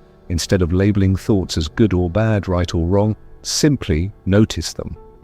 When a thought arises, acknowledge it like a passing cloud. There's that familiar worry again, or I see that old memory coming up. Then gently return your attention to the breath. This practice helps reduce the power of negative thinking patterns. Instead of getting caught up in the content of your thoughts, you learn to see them as temporary phenomena, not defining truths, but passing events in the mind. This shift in perspective is incredibly freeing. It allows you to respond rather than react, to meet difficult emotions with curiosity rather than fear. Step 7. Use guided meditations, especially at first. While silent meditation is powerful, beginners often find it helpful to start with guided meditations, audio recordings, where a teacher walks you through the process step by step. Guided meditations can provide structure, offer encouragement, and help you stay focused, especially when your mind feels particularly restless. Many apps and websites offer free guided sessions ranging from 3 to 30 minutes. Some popular options include Insight Timer, Headspace, Calm, and YouTube channels devoted to meditation and mindfulness. Don't be afraid to explore different voices, styles, and themes. Some days you might need a grounding body scan, other days a loving-kindness meditation might feel more supportive. Guided meditations are not a crutch, they're a tool. Many advanced meditators still use them when they need guidance, inspiration, or a gentle reminder of why they started. Step 8. Make it part of your daily routine. One of the biggest challenges for beginners is consistency. Life gets busy, distractions arise, motivation wanes. So how do you make meditation stick? The answer lies in habit formation. Research shows that the more consistent you are, especially in the beginning, the more likely you are to turn meditation into a lasting practice. Here are a few strategies to help you stay consistent. Choose a set time. Most people find success meditating first thing in the morning or just before bed. Pick a time that works for your schedule and stick to it. Use reminders. Set a daily alarm or notification to remind you to meditate. Pair it with another habit. Link meditation to something else you already do daily, like drinking coffee, brushing your teeth, or preparing dinner. Track your progress. Use a calendar, journal, or app to note each day you meditate. Seeing your streak grow can be motivating. Be kind to yourself. If you miss a day, don't beat yourself up. Just start again the next day. The goal is not perfection, it's progress. Every time you sit down, even if your mind feels chaotic, you're strengthening your muscle of awareness. Step 9. Deal with common challenges. As you begin your meditation journey, you may encounter a few common difficulties. Let's address them now so you can navigate them with confidence. Restless mind. My mind won't stop racing. This is perhaps the most common complaint among beginners. But remember, a wandering mind is not a failure. It's a sign that you're becoming more aware of your mental activity, which is exactly what meditation is for. The key is not to suppress thoughts, but to gently return your attention to the breath whenever you notice your mind has wandered. Over time, this builds greater focus and self-awareness. Impatience. When will I feel calmer? Meditation is not an instant fix. It's a gradual process, like watering a seed. You may not see immediate results, but beneath the surface, transformation is happening. Try to approach meditation with curiosity rather than expectation. Explore how your mind responds from day to day and notice the subtle shifts in mood, energy, and clarity. Sleepiness. If you find yourself nodding off during meditation, it could mean you didn't get enough sleep the night before, or that your posture is too relaxed. Try sitting more upright, opening your eyes slightly, or splashing cold water on your face before sitting. If drowsiness persists, consider switching to a walking meditation or practicing earlier in the day. Emotional release. Sometimes meditation brings up buried emotions, sadness, grief, anger, fear. This is natural. Meditation gives us space to feel these emotions instead of pushing them away. If intense emotions arise, allow yourself to feel them fully without trying to fix or suppress them. Breathe through them. Offer yourself kindness. If needed, talk to a trusted friend or therapist. Remember, emotions are not enemies, they are messengers. Meditation helps us listen to them with compassion. Step 10. Celebrate small wins. Meditation is a journey, not a destination. Progress may not always be obvious, but it's real. Perhaps one day you notice you're less reactive in a tense conversation, or you feel calmer before a big meeting. Maybe you sleep better, think more clearly, or enjoy moments of stillness you once overlooked. These small changes are signs that meditation is working. Celebrate them. Reflect on how you've changed since you began. Journal about your experiences. Share your insights with others. Allow yourself to feel proud of showing up again and again. Final thoughts on starting meditation. Meditation is not about achieving enlightenment. It's about learning to live fully in this human life. It's about developing a gentle, compassionate relationship with yourself, mind, body, and heart. It's a practice of returning to the breath, to the body, to the moment. It teaches you that you don't have to be perfect, control everything, or escape discomfort to find peace. Peace is available right here, right now, in the rhythm of your breath, in the stillness of your awareness, in the courage to simply sit and be. As you continue your meditation journey, remember this: you are already whole, you are already enough, you are already capable of great peace. In the next chapter, we'll explore how to bring mindfulness into everyday life, turning ordinary moments into opportunities for presence, joy, and connection. Chapter 7: Mindfulness in Daily Life. Meditation is a powerful practice, but its true value lies not just in the moments we sit in stillness, it lies in how we carry that awareness into the rest of our lives. After all, most of us don't spend hours each day in quiet contemplation. We live full, busy, often chaotic lives filled with relationships, responsibilities, emotions, and countless small decisions every minute, and that's exactly where mindfulness becomes essential. Because mindfulness isn't something you only do during meditation, it's something you can bring into every moment of your life. It's the art of being fully present, whether you're drinking tea, brushing your teeth, driving to work, or having a conversation. It's about stepping out of automatic pilot mode and reconnecting with the richness of experience that is always unfolding, if only we take the time to notice it.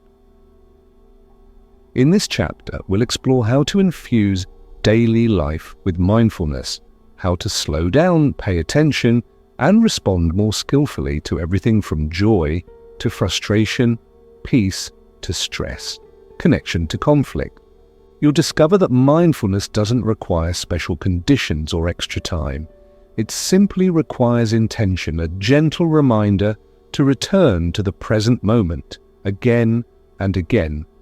Morning awareness, starting the day with intention. Many people wake up already stressed, their mind racing with thoughts about the day ahead before they even open their eyes. But what if you could start your day differently? What if instead of jumping straight into the rush of thoughts and responsibilities, you paused, even for a few breaths, and brought yourself fully into the moment? That's the power of mindful mornings. Begin by taking a few conscious breaths before getting out of bed. Feel the weight of your body on the mattress. Notice the rhythm of your breathing. Instead of immediately reaching for your phone, take a moment to scan your body, noticing any sensations, tension, or fatigue. This simple act of presence sets the tone for the entire day. As you get ready, brush your teeth, wash your face, make your coffee. Try doing so with full attention. Feel the bristles against your teeth, the warmth of water on your skin, the aroma of coffee filling the air. These are small moments, but when done with awareness, they become moments of peace. The goal isn't to eliminate all stress, it's to begin your day with clarity, grounding, and care. Even if the day unfolds chaotically, starting it mindfully gives you a stronger foundation from which to navigate whatever comes next. Conscious consumption, eating, drinking, and enjoying simple pleasures. How often do you eat while scrolling on your phone? How many meals have you rushed through without truly tasting the food? If you're like most people, you've probably done this more times than you can count. But think about how different it feels when you actually savor a meal, when you chew slowly. Notice the flavors, textures, and smells, and appreciate the nourishment you're receiving. These moments of mindful eating offer more than just enjoyment. They help reduce overeating, improve digestion, and deepen your relationship with food. Try this simple exercise one evening. Sit down at the table with your meal. Before you take your first bite, pause. Take a deep breath. Look at the food. Smell it. Then take a bite and chew slowly. Really taste it. Pay attention to how it feels in your mouth, how it moves through your throat, and how your body responds. Do this for a few bites, or even the whole meal if possible. You may find that you feel more satisfied with less. You may also notice how often your mind tries to wander, planning the next task, replaying an argument, worrying about something else entirely. When that happens, gently bring your attention back to the act of eating. This same principle applies to drinking tea, sipping coffee, or enjoying a glass of water. So often we consume things unconsciously, gulping them down on the go, barely registering their presence. But when you drink mindfully, you turn something ordinary into something meaningful. You honor the process of nourishment, and you give yourself permission to slow down. Walking with presence, turning movement into meditation. Most of us walk every day to the kitchen and to the car, through the office to the bus stop, but how often do we really notice the act of walking itself? Walking meditation is a powerful way to bring mindfulness into movement. It teaches us that presence is not confined to sitting quietly. It can move with us wherever we go. To practice walking meditation, choose a quiet space, a hallway, a garden path, a sidewalk. Walk slowly, deliberately. Focus on the sensation of your feet touching the ground. Feel the shift of weight from heel to toe, the rise and fall of your body with each step. You don't need to walk slowly forever, just long enough to notice what it feels like. Even 5 minutes of mindful walking can bring a sense of calm and clarity. This practice is especially helpful during transitions between meetings, after a difficult conversation, before entering a new environment. It helps you reset, center, and arrive more fully in the next moment. Eventually, you can bring this quality of awareness into regular walking, even in a busy street or while running errands. You'll find that moving with mindfulness changes your pace, your posture, your energy, and ultimately, your mood. Mindful communication. Listening and speaking with care. One of the most transformative places to apply mindfulness is in our conversations with loved ones, colleagues, strangers, even ourselves. So much of our suffering arises from miscommunication, from speaking without thinking, reacting emotionally, or failing to listen deeply. But when we bring mindfulness to communication, we create space for understanding, empathy, and connection. Here's how to practice mindful communication. Before speaking, pause. Ask yourself, is this necessary? Will this be helpful? Am I speaking from a place of wisdom or reactivity? Often just that brief moment of reflection prevents unnecessary words, sharp comments, or regrettable statements. While listening, resist the urge to plan what you'll say next. Instead, give the speaker your full attention.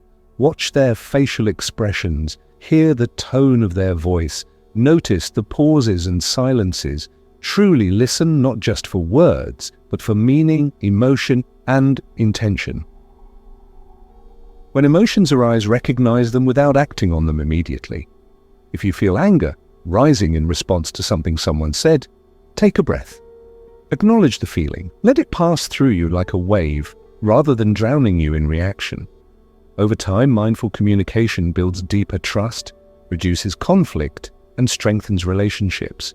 It allows you to respond to challenges with wisdom rather than fear, and to express yourself with clarity rather than confusion. Digital mindfulness, using technology with intention. In today's world, technology is everywhere, constantly pulling our attention, shaping our moods, and influencing how we relate to ourselves and others. And while technology has incredible benefits, it can also be a major source of distraction, anxiety, and mental fatigue. Practicing digital mindfulness means using technology more consciously, knowing when to engage and when to disengage, when to scroll and when to step away. Here are some ways to bring mindfulness to your digital life. Before opening an app, pause. Ask yourself, why am I reaching for my phone right now? Are you bored, avoiding a difficult emotion, looking for validation? Knowing your motivation helps you decide whether or not to proceed. Set boundaries. Designate certain times as tech-free during meals, before sleep, during walks, or when spending time with loved ones. These small choices create space for presence, creativity, and rest. Notice your emotional response. Do you feel anxious, restless, or inadequate after scrolling social media? Does comparing yourself to others affect your mood? Simply recognizing these patterns helps you break free from them. Turn off notifications. Constant alerts pull your attention away from the present moment. By limiting them, you reclaim control over where your focus goes. Use your phone intentionally. Instead of endlessly swiping, use your device for specific purposes, calling a friend, reading a book, listening to a podcast. Treat each interaction with purpose. Digital mindfulness isn't about rejecting technology, it's about using it in a way that serves your well-being rather than drains it. Mindful rest, slowing down without guilt. In a culture that glorifies productivity, slowing down can feel uncomfortable, even guilty. But rest is not laziness, it's a vital part of a balanced life. And when done mindfully, it becomes a healing practice in itself. Mindful rest is about giving yourself permission to pause, to sit, lie down, breathe, and simply be.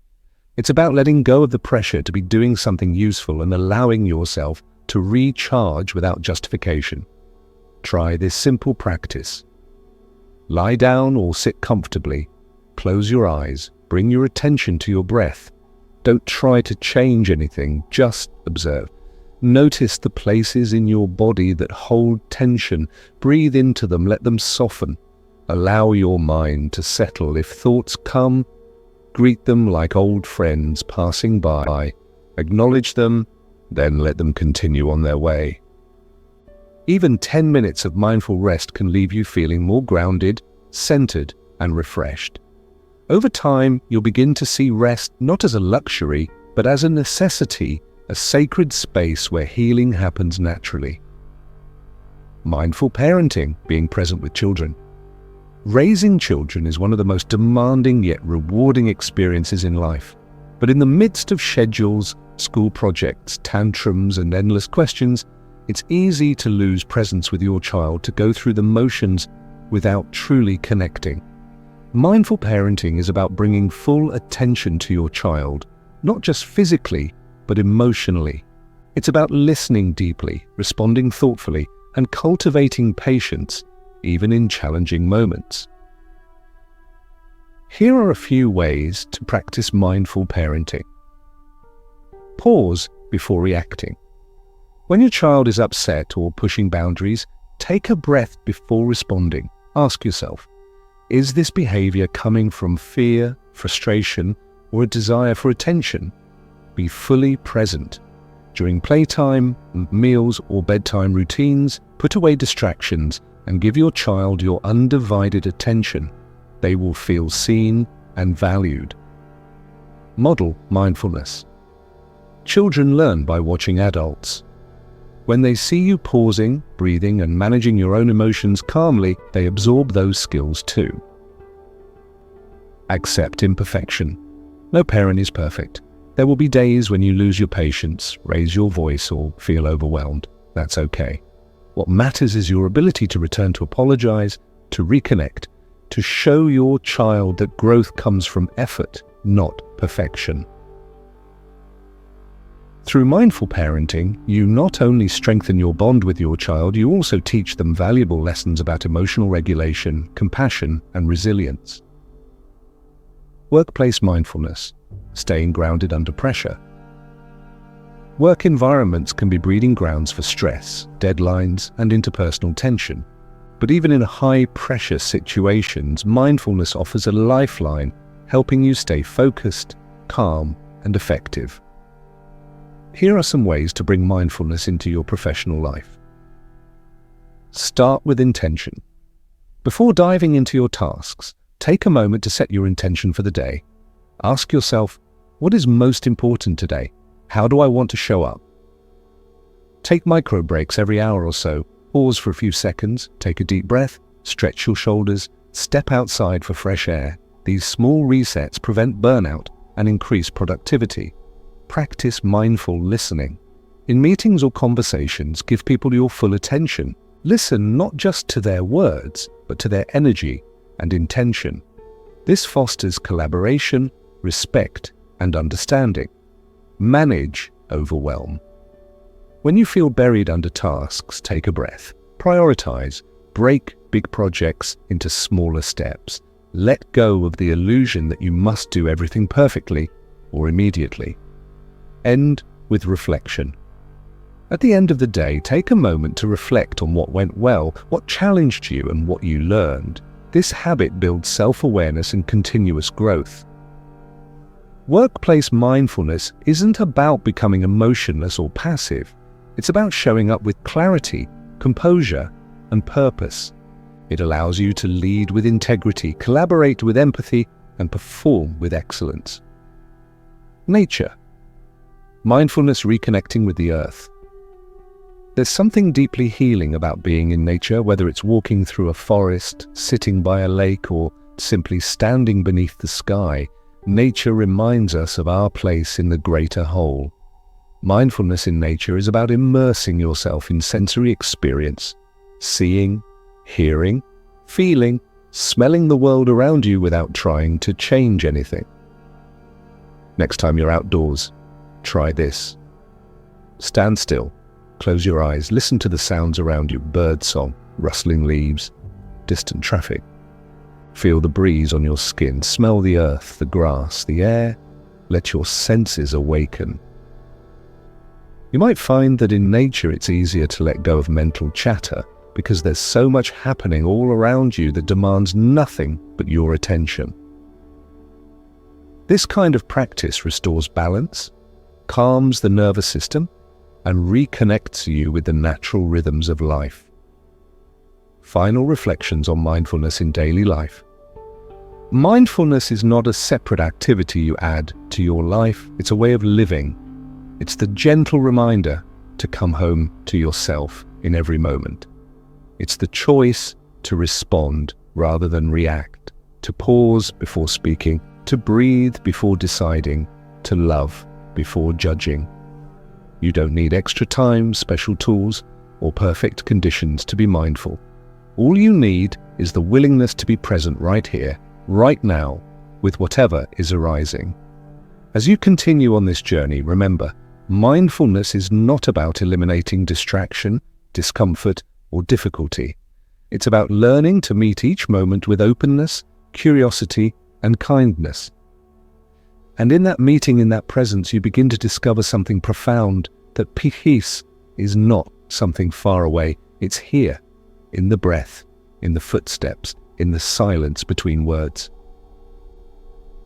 In the next chapter, we'll explore another powerful transformational tool, working with difficult emotions. We'll look at how to meet pain, sadness, anger, and fear with mindfulness, compassion, and wisdom. Chapter 8. Working with difficult emotions.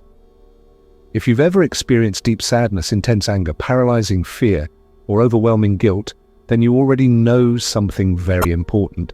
Emotions are powerful forces in our lives. They shape our thoughts, influence our decisions, affect our relationships, and determine much of how we experience the world around us. But while positive emotions bring joy, connection, and motivation,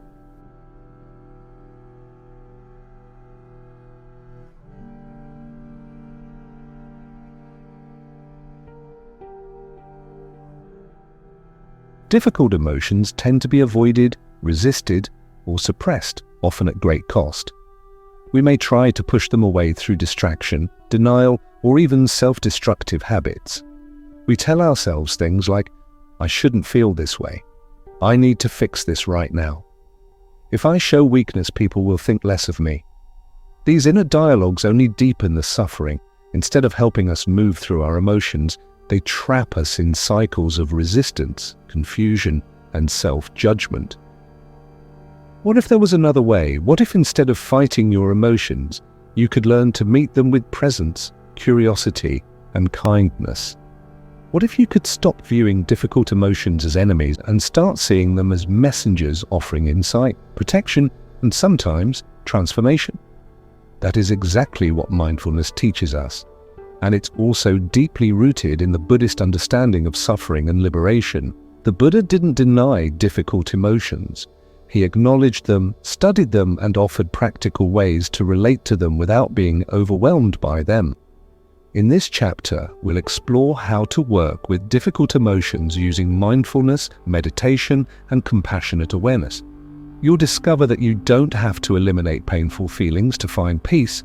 You just need to change your relationship with them. Why do we fear our emotions?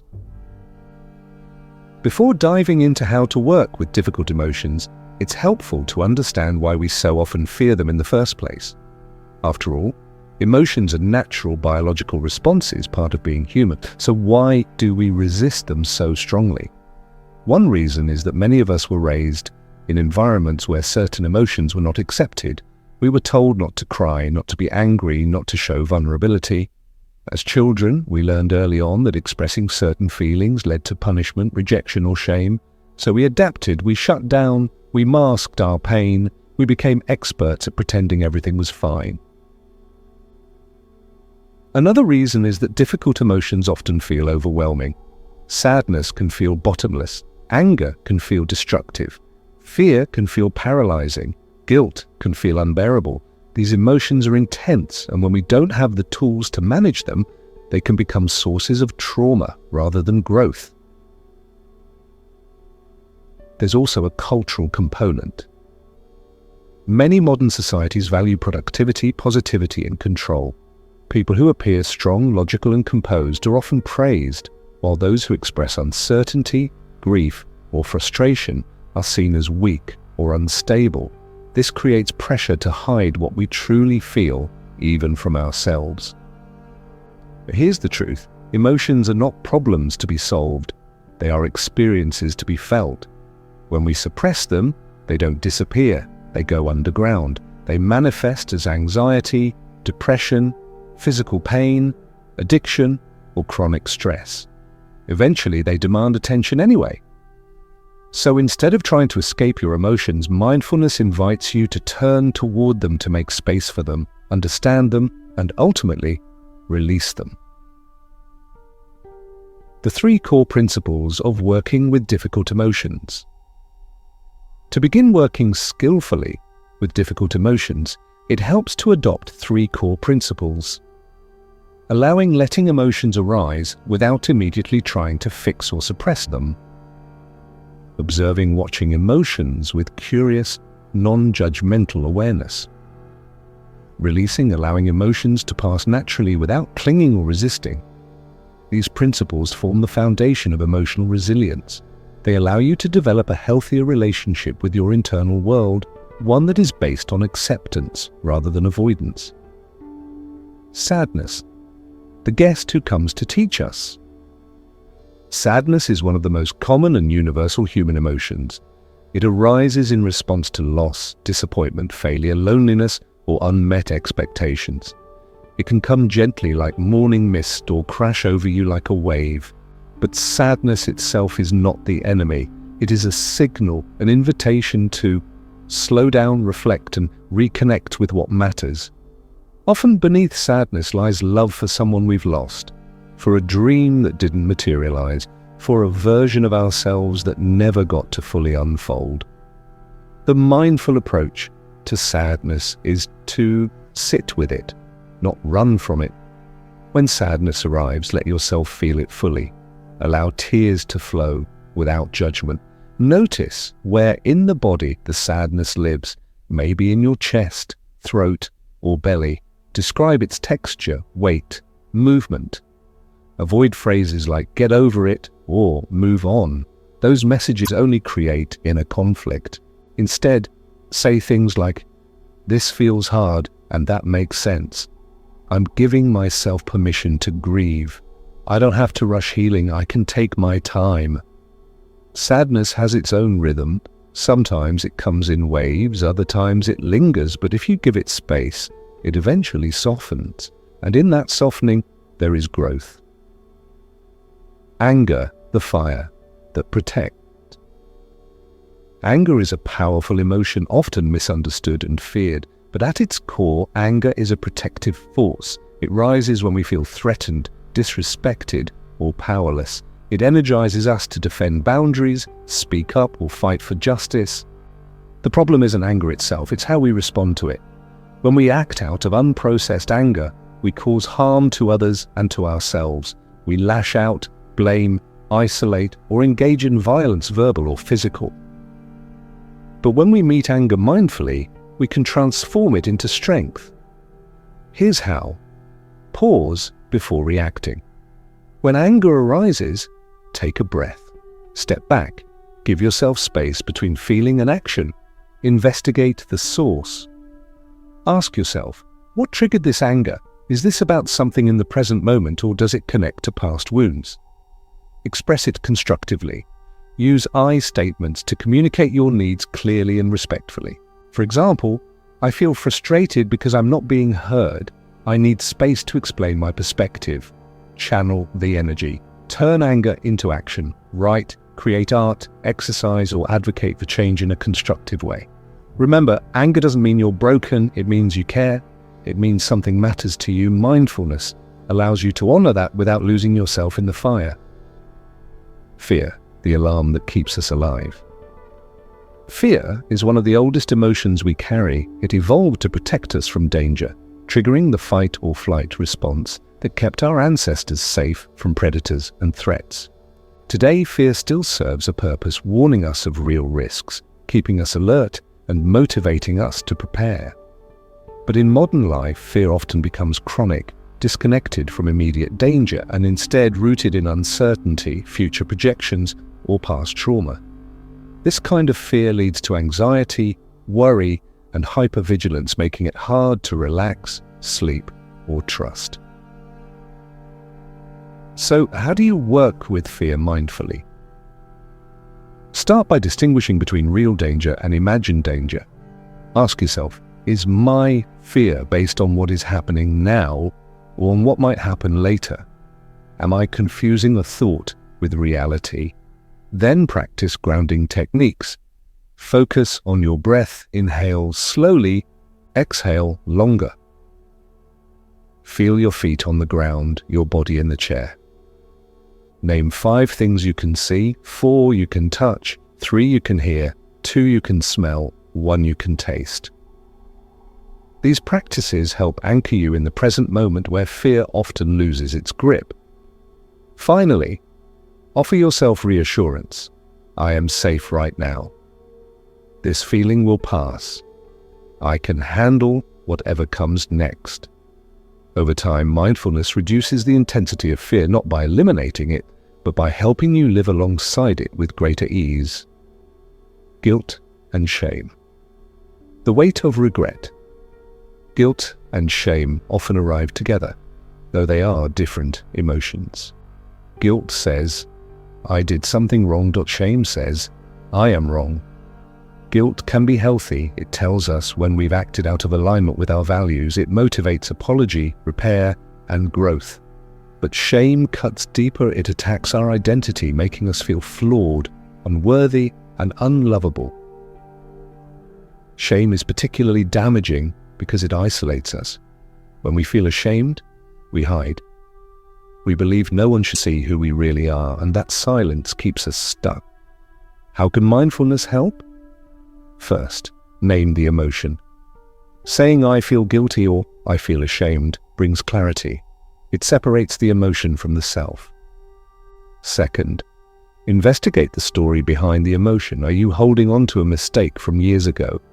Are you comparing yourself to an impossible ideal? Understanding the root of shame helps dissolve its power. Third, practice self-compassion. Remind yourself, everyone makes mistakes. I am learning and growing. My worth is not defined by my failures. Fourth, take responsibility when appropriate. Apologize, make amends, commit to doing better. This clears the air and restores integrity. And finally, forgive yourself. Not because you deserve perfection, but because you deserve peace. Emotional suppression versus emotional regulation. A common misconception is that mindfulness means always staying calm, never getting angry, sad, or scared. But that's not true. Even the most advanced meditators feel difficult emotions. The difference is that they don't get stuck in them. They don't let emotions define their identity or dictate their actions. They regulate them, which means they allow emotions to arise, acknowledge them, and then return to balance. Emotional regulation is not suppression, it's integration. It's the ability to hold space for your feelings without being overwhelmed by them. Think of the emotions like waves in the ocean. Some are small and gentle, others are large and powerful, but none of them last forever. If you learn to surf the waves, to ride with the flow rather than against it, you develop emotional agility. This kind of regulation takes practice. It begins with mindfulness, paying attention to your emotions as they arise. It continues with reflection, understanding the patterns behind your reactions, and it deepens through compassion, treating yourself with kindness when things don't go perfectly.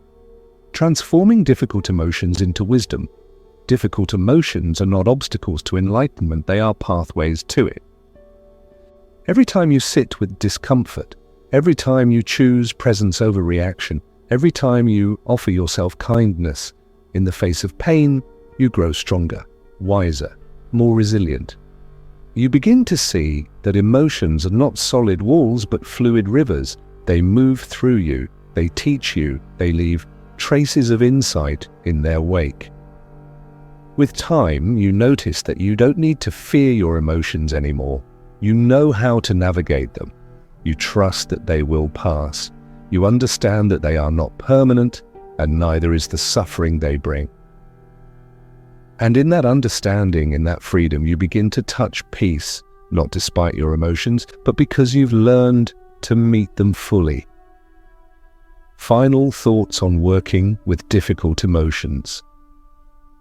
Life will always include difficult emotions. That's part of being human, but you don't have to suffer endlessly from them. You can learn to feel them without drowning in them. You can honor them without being ruled by them. And you can transform them into wisdom, strength, and compassion. You can stop fearing your inner world and start embracing it. You can stop running and start turning toward what scares you, not with force, but with gentle courage. Because in the end, the path to peace is not about escaping pain. It's about learning to stay present with it until it no longer holds you captive. In the next chapter, we'll explore one of the most overlooked yet essential aspects of emotional well-being, compassion for yourself and others. We'll look at how kindness can heal old wounds, soften harsh judgments, and build deeper connections both within and beyond ourselves. Chapter 9. Compassion for yourself and others. If we've spent time exploring the nature of suffering, its roots in craving, and our relationship with difficult emotions, then we come now to one of the most essential healing forces available to us, compassion. Compassion is not just a feeling or a noble ideal. It is a radical act of recognition that all beings suffer, that no one escapes pain, that beneath every action, every word, every defense mechanism, there is a human being who is simply trying to survive, to be loved, and to find peace. Compassion begins with seeing, truly seeing, and when we allow ourselves to see deeply without turning away, something profound shifts. We stop judging so harshly, we soften, we open, we begin to heal. In this chapter, we'll explore what compassion really means, why it matters so deeply, and how we can cultivate it both toward ourselves and others. Because while many of us are naturally compassionate toward those we love, we often struggle to extend that same kindness inward, especially when we feel broken, unworthy, or overwhelmed by life's challenges. But here's the truth. Self-compassion is not indulgence, it is survival. It is the inner refuge that allows us to keep going when everything feels too much.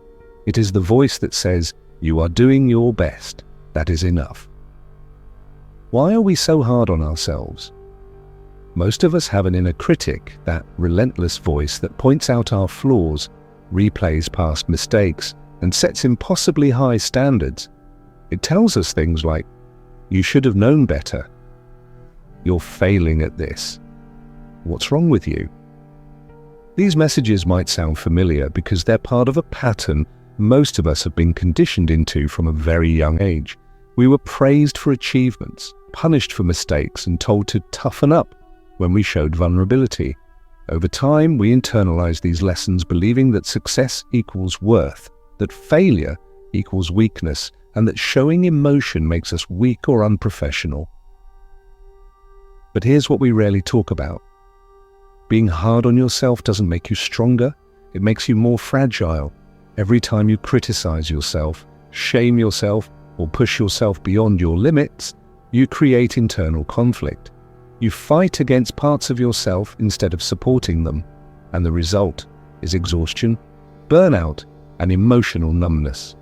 Compassion, on the other hand, brings integration. It allows us to hold all parts of ourselves, the strong, the vulnerable, the flawed, the brilliant, with tenderness, understanding, and care. What is compassion? The word compassion comes from Latin roots meaning to suffer together. At its core, compassion is the ability to recognize suffering, whether in ourselves or others, and respond with kindness, empathy, and a desire to help alleviate it. Compassion has three key components: recognition of suffering, a wish to relieve it, the courage to take action. It is not passive, it is not sentimental, it is not weakness. Compassion is a deep strength, one that requires presence, vulnerability, and the willingness to sit with pain without looking away. Compassion is also inclusive. It doesn't require someone to earn it, doesn't wait until people are perfect or deserving. It arises naturally when we understand that everyone carries hidden struggles, including ourselves. Self-compassion. Learning to be kind to yourself. Many of us are kind to others effortlessly. We offer support, encouragement, forgiveness. But when it comes to ourselves, we become harsh judges. We expect perfection, punish ourselves for failures, and ignore our own needs in favor of pushing forward at any cost. Psychologist Dr. Kristin Neff, one of the leading researchers on self-compassion, identifies three main elements of self-compassion: self-kindness versus self-judgment, common humanity versus isolation, mindfulness versus over-identification. Let's explore each of these. Self-kindness. Treating yourself like a friend. Imagine a dear friend came to you after making a mistake. Perhaps they failed an exam, lost a job, or had a fight with someone they love. Would you criticize them? Would you say things like, "Of course this happened to you, you never do anything right"? Of course not. You would comfort them, you would listen, you would remind them that everyone messes up sometimes. Yet when we face similar situations ourselves, we often do the opposite. We abandon ourselves emotionally, we withdraw warmth and support. We tell ourselves we don't deserve kindness because we failed, messed up, or didn't live up to expectations. Self-kindness invites us to shift this dynamic. It asks, what would I say to a friend in this situation? How would I comfort them? Can I offer myself the same care? Self-kindness might look like speaking gently to yourself in moments of difficulty, taking a break when you're exhausted, nourishing your body and mind instead of punishing them, replacing criticism with encouragement. It may feel unfamiliar at first, especially if you've spent years treating yourself harshly. But with practice, it becomes second nature. Common humanity, remembering that suffering is universal. One of the most isolating aspects of suffering is the belief that no one else understands. When we fail, we think, "I'm the only one who messes up like this."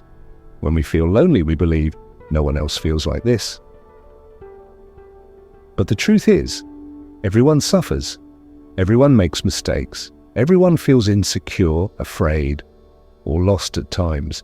No one escapes life untouched by pain. This awareness that suffering is part of the shared human experience is a powerful antidote to shame and isolation. It reminds us that we are not alone, that our struggles do not define us, that we are connected to others through our shared imperfection. When we remember this, we stop blaming ourselves so harshly. We stop thinking we're broken or abnormal. Instead, we recognize, this is part of being human. I am not alone in this. Try repeating this affirmation during difficult moments. This is hard right now, but I know I'm not the only one who feels this way. Others have felt this before me, and others will feel it again. I am part of the great unfolding of human experience. Mindfulness holding pain without getting lost in it. The third component of self-compassion is mindfulness, the ability to observe our thoughts and emotions without getting swept away by them. Often when we feel pain, we either suppress it or over-identify with it. We try to ignore it, distract ourselves, or get trapped in cycles of rumination that magnify the suffering. Mindfulness offers a middle path. Seeing pain clearly without exaggerating or denying it, it allows us to stay present with our experience long enough to acknowledge it, but not so long that we lose ourselves in it. This kind of mindful self-compassion looks like noticing when you're caught in self-critical thoughts, pausing and taking a breath, naming the emotion. I'm feeling disappointed, offering gentle reassurance. This is hard, but I'm still here for myself. Over time, this practice builds emotional resilience, allowing you to meet pain without fear and to move through life with greater ease and grace. Compassion for others. Healing through connection.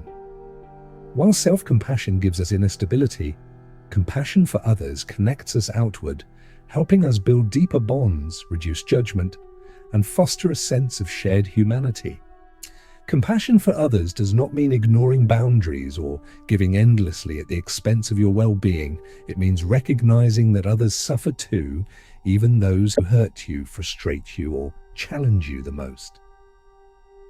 Consider someone in your life who triggers you, maybe a critical parent, a difficult coworker, or an estranged friend.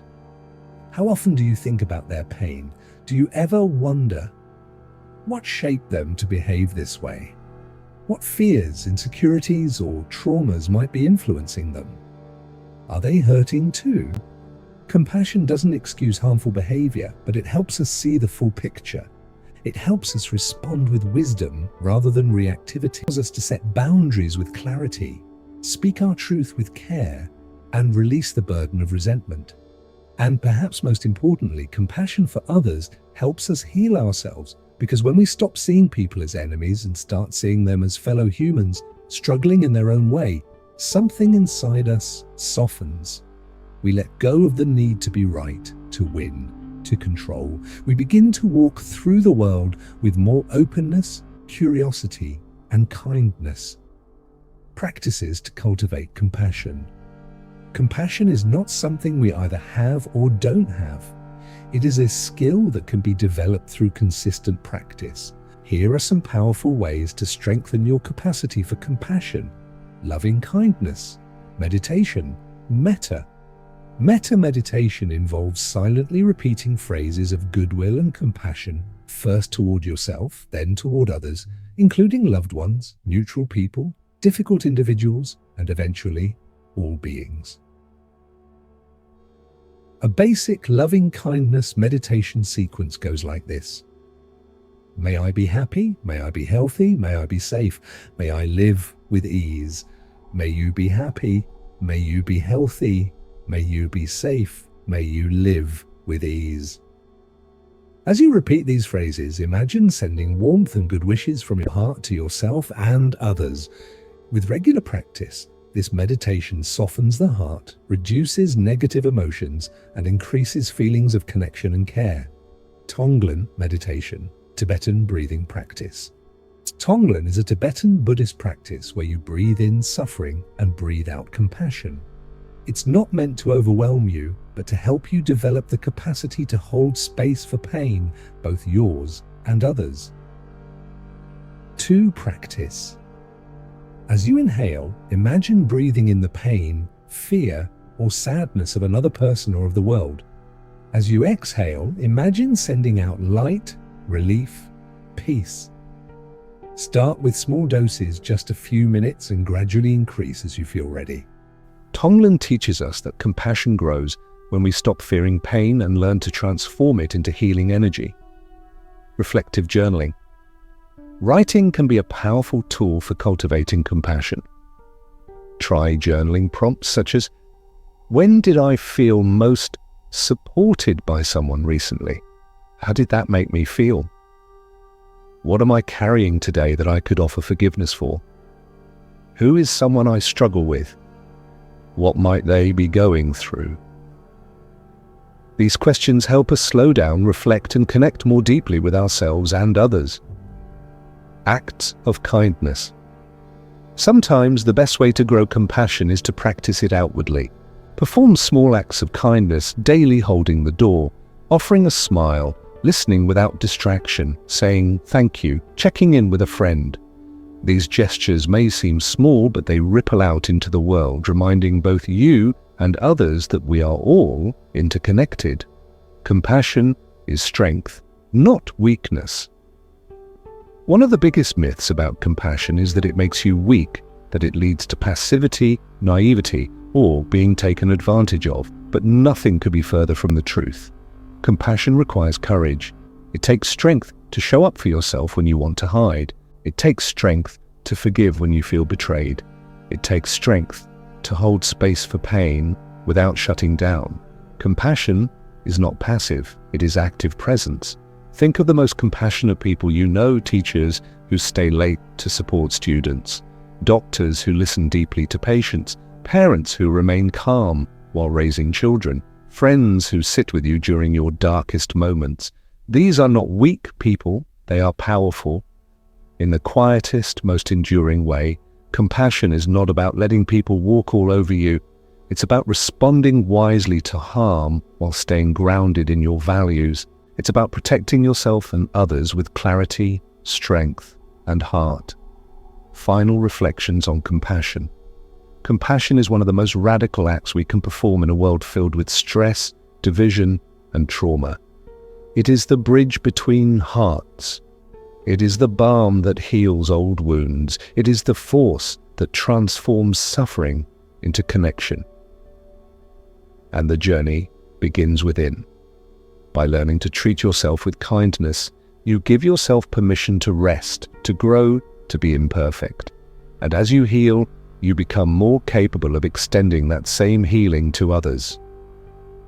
Remember, you are not alone in your pain. You are not the only one who feels lost, frustrated, or afraid.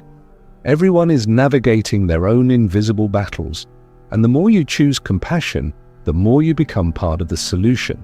In the next chapter, we'll explore one of the most universal yet misunderstood truths of existence: impermanence, how everything changes, and how accepting this truth can bring both sorrow and gratitude into deeper focus. Chapter 10, Living with Impermanence. Impermanence is one of the most universal yet often misunderstood truths of existence. Everything changes, nothing remains static, and understanding this fundamental principle can profoundly transform how we experience life. When we truly grasp that all things are transient, from our emotions and relationships to our careers and physical bodies, we begin to see the world through a lens of both sorrow and gratitude.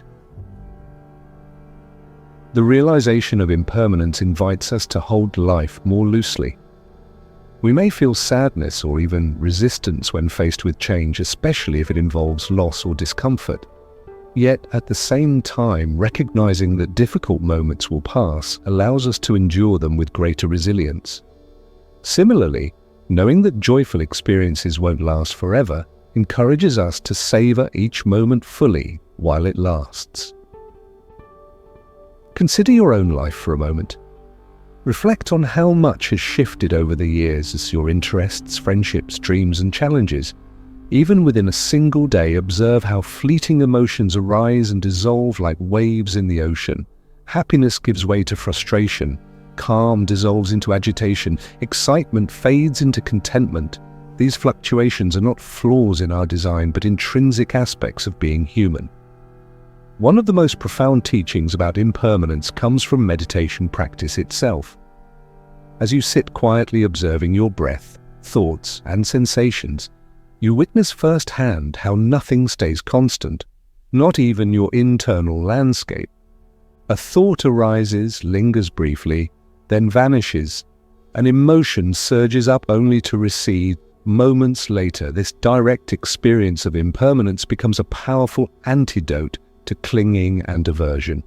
It reminds us that trying to hold on to anything, whether pleasure, success, youth, or love, is ultimately futile because everything naturally moves through cycles of arising and passing away. Yet, embracing impermanence doesn't mean resigning ourselves to despair or detachment. On the contrary, it opens the door to deeper appreciation and connection. Imagine watching a sunset. Knowing that its beauty is temporary heightens your awareness and enjoyment of every color shift across the sky. Or think about spending time with loved ones. Recognizing that these relationships are finite inspires you to cherish each interaction more deeply. Living with impermanence also means accepting uncertainty as an inherent part of life. So many of us crave stability, predictability, and control, yet reality consistently defies those expectations. Jobs end, friendships evolve, health fluctuates, seasons change. Instead of fighting against this truth, mindfulness teaches us to flow with it, to adapt gracefully rather than resist stubbornly. In doing so, we cultivate flexibility, patience, and trust in life's unfolding process. Another dimension of impermanence lies in our identities. Who we are today is not who we were 10 years ago, nor who we'll be 10 years from now. Our roles, beliefs, preferences, and values continually shift as we grow and learn. Clinging rigidly to any fixed sense of self creates suffering because it denies the natural evolution of our being.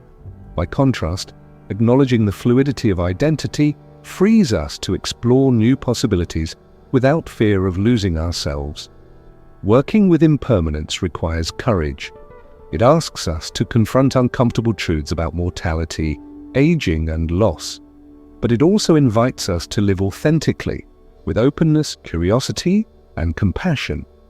When we stop denying change and start aligning with it, we discover a kind of liberation.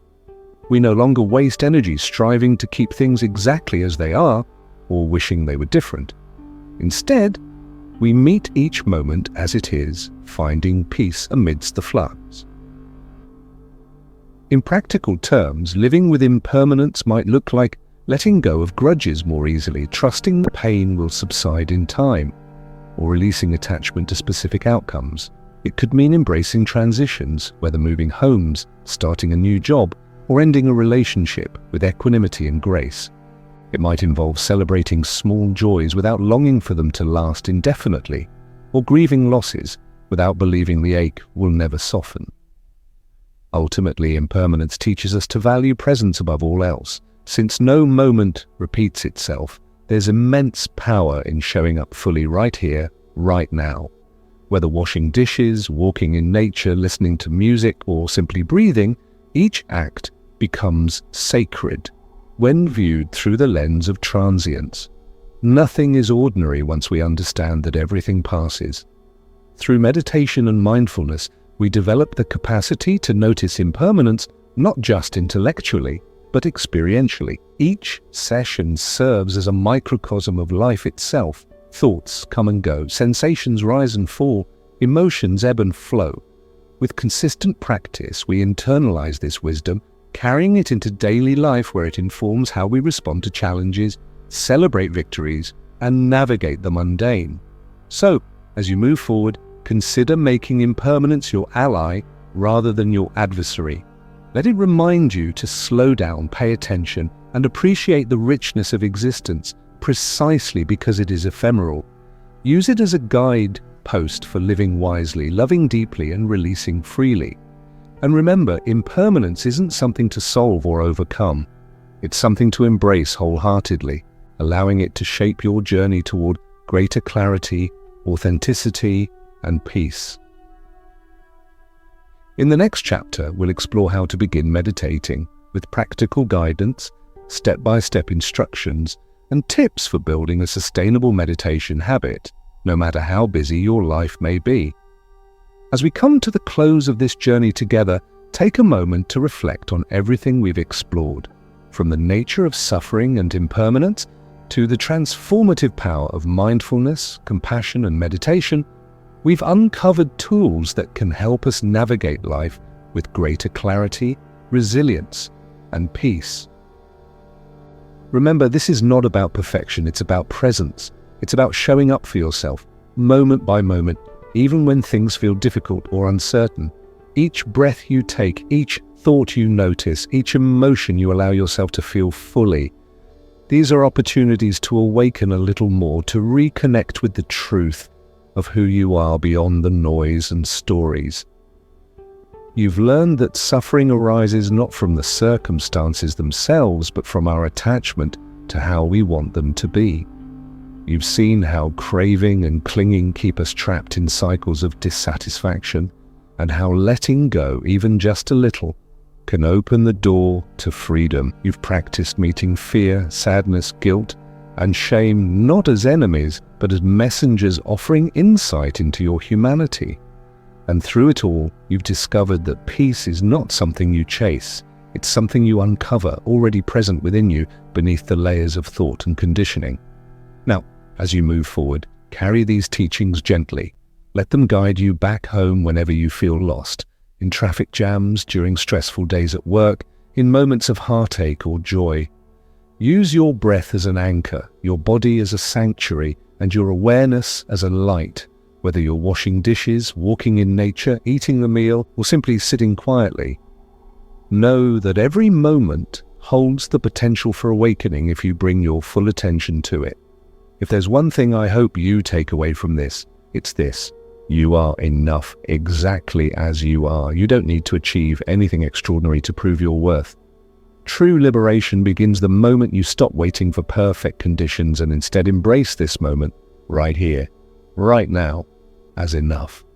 So, wherever you find yourself today, in the midst of chaos or calm, struggle or triumph, know that you have everything you need to begin again. You have your breath, you have your awareness, and most importantly, you have your innate capacity to heal, grow, and connect with yourself, with others, and with the world around you.